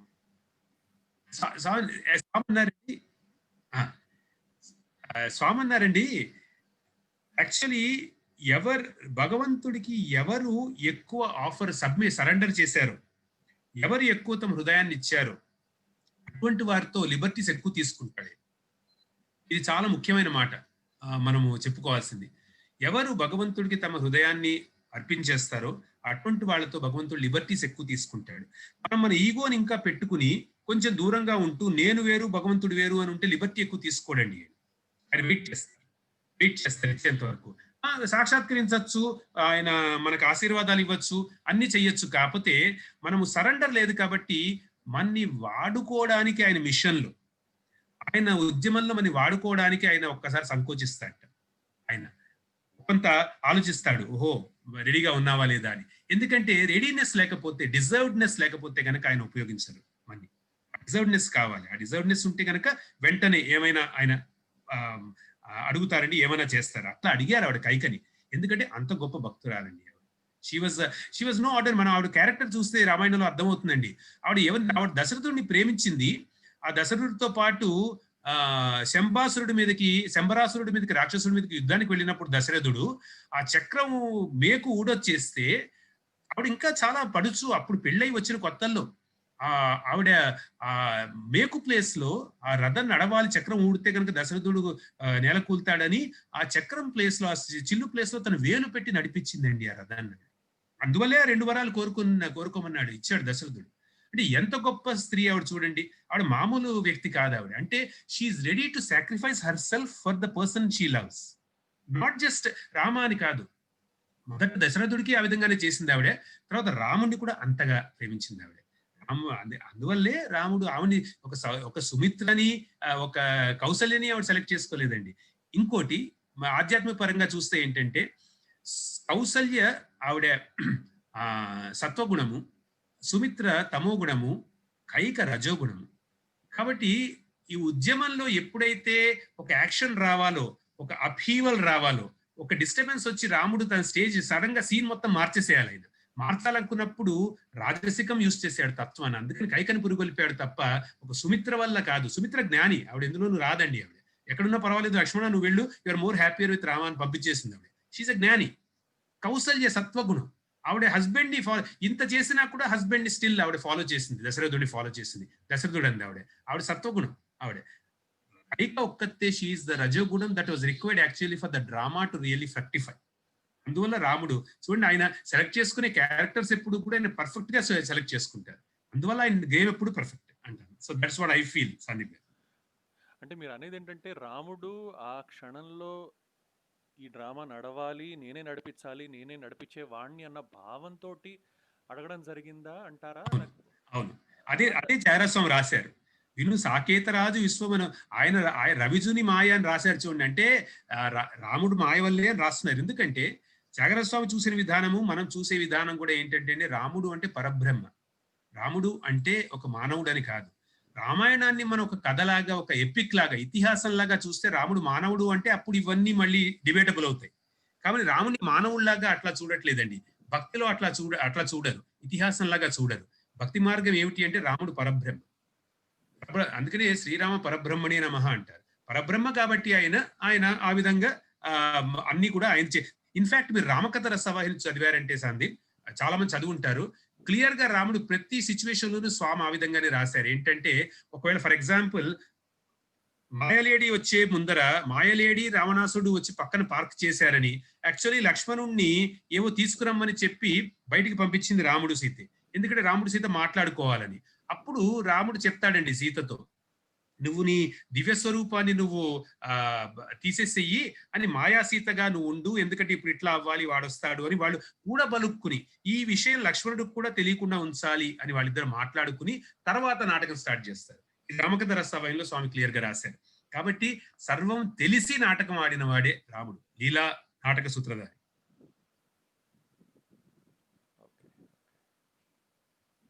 In fact ఒక చక్కని మాట చెప్తారండి, ఇది చాలా ఇంట్రెస్టింగ్ థింగ్, చిన్న టిట్ బిట్. రామాయణంలో ఉందో ఎక్కడుందో నాకు తెలియదు కానీ నేను విన్నది. రాముడు సీతని పోగొట్టుకున్న తర్వాత అడవుల్లో తిరుగుతున్నట్ట రాముడు లక్ష్మణుడు. హే సీత హే సీత అని ఏడుస్తున్నట్ట, చెట్టుని అడుగుతున్నట్ట, పిచ్చివాళ్ళగా చేస్తున్నట్ట. అప్పుడు ఈ రాముణ్ణే ఎప్పుడు తలుచుకుంటూ ఉండేవాడు శివుడు, శంకరుడు రాముడు అంట పరబ్రహ్మ అని చెప్తున్నాడు అని పార్వతి ఆశ్చర్యపోయిందిట. ఈ రాముడు ఏమిటి మానవుడు లాగా అక్కడ తిరుగుతున్నాడు, ఒక తన భార్య పోతే ఆ భార్యని ఎట్లా సంపాదించాలి మళ్ళీ అని, ఇంత గొప్పవాడు ఇంత విలుకాడు అని చెప్తారు. ఏమి అటువంటి ప్రయత్నాలని చేయకుండా ఒక పిచ్చివాళ్ళలాగా ఆ కొమ్మని ఆరెమ్మని అక్కడున్న చెట్టుని ఇక్కడ పుట్టని అడుగుతున్నాడు. ఈయనెక్కడ వాడు, ఈయనేమో పరబ్రహ్మ అంటాడు ఏమిటి అని ఆవిడ కూడా మోసపోయింది. మోసపోతే శంకరుణ్ణి అడిగింట, ఏం నాదా ఈయన పరబ్రహ్మ అంటున్నారు మీరు, రాముణ్ణి ఈయన అట్లా కనబడట్లేదు నాకు, మామూలు సామాన్య మానవులే ఈ విధంగా ఉండరు, వాళ్ళు ఏదో యాక్షన్ లోకి వస్తారు, ఈయన ఇట్లా ఉన్నాడు అంటే నువ్వే వెళ్ళి ప్రయత్నించి నన్ను ఎందుకు అడుగుతా ఉన్నారట, నువ్వే వెళ్ళి పరీక్షించన్నాడు. అంటే ఆవిడ ఒక పరీక్ష చేయకూడని పరీక్ష చేసిందండి ఆవిడ. అంటే రాముడిని టెస్ట్ చేయడానికి, మన కోసం తెలియడానికి. అప్పుడు ఏం చేసిందంటే ఒక మూల సీత వేషం వేసుకుంది, సీతలాగా తను మారిపోయింది, మారిపోయి అక్కడ కూర్చుంది. అంటే రాముడు వచ్చే దారిలో, రాముడు అటు వస్తుంటే ఇప్పుడు ఏమిటి సీతను చూశాడు కాబట్టి సీతను చూడంగానే ఆయన మరి మామూలు మానవుడితే ఇంక సీతను చూస్తే మొత్తం ఇదిగా అవ్వాలి కదండి, ఆయన దుఃఖం పోవాలి కదా, ఆయన ఇంకా స్థితి మారిపోవాలి కదా. అయితే సీతని పార్వతి సీత రూపంలో వేషంలో ఉన్నప్పుడు ఆ పార్వతిని చూసి అంతవరకు దుఃఖంలో ఉన్నట్టు నటిస్తున్న రాముడు వెంటనే వందనం చేసి నమస్కారం చేసి, ఆవిడ ఏమి శాంకరి అంటే శివుడి వైఫ్ అనమాట, శాంకరి బాగున్నారా, ఇట్లా ఒక్కరు వచ్చారే శంకరుడు రాలేదే అని అడిగారు. అంటే ఆయన తెలియంది ఏమీ లేదండి ఆయనకి, కాకపోతే సామాన్య లోకం కోసము ఆయన నాటకం ఆడతాడు. ఇది ఎప్పుడు ఉన్నది ఆయన తత్వంలో. కృష్ణుడిలో అది ప్రస్ఫుటంగా కృష్ణావతారంలో చాలా క్లియర్ గా ఓపెన్ గా చేశాడు, రామావతారంలో మాత్రం ఓపెన్ గా చేయలేదు. ఇంతే డిఫరెన్స్ అనిపిస్తుంది.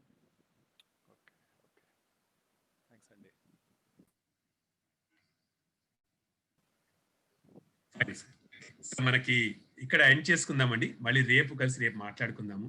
స్వస్తి ప్రజాభ్య పరిపాలయంతాం న్యాయేణ మార్గేణ మహీమహీష గోబ్రాహ్మణేభ్య సుఖమస్తు నిత్యం. లోకా సమస్త సుఖినో భవంతు, సమస్త లోకా సుఖినో భవంతు, సమస్త లోకా సుఖినో భవంతు. ఓం శ్రీ సాయి.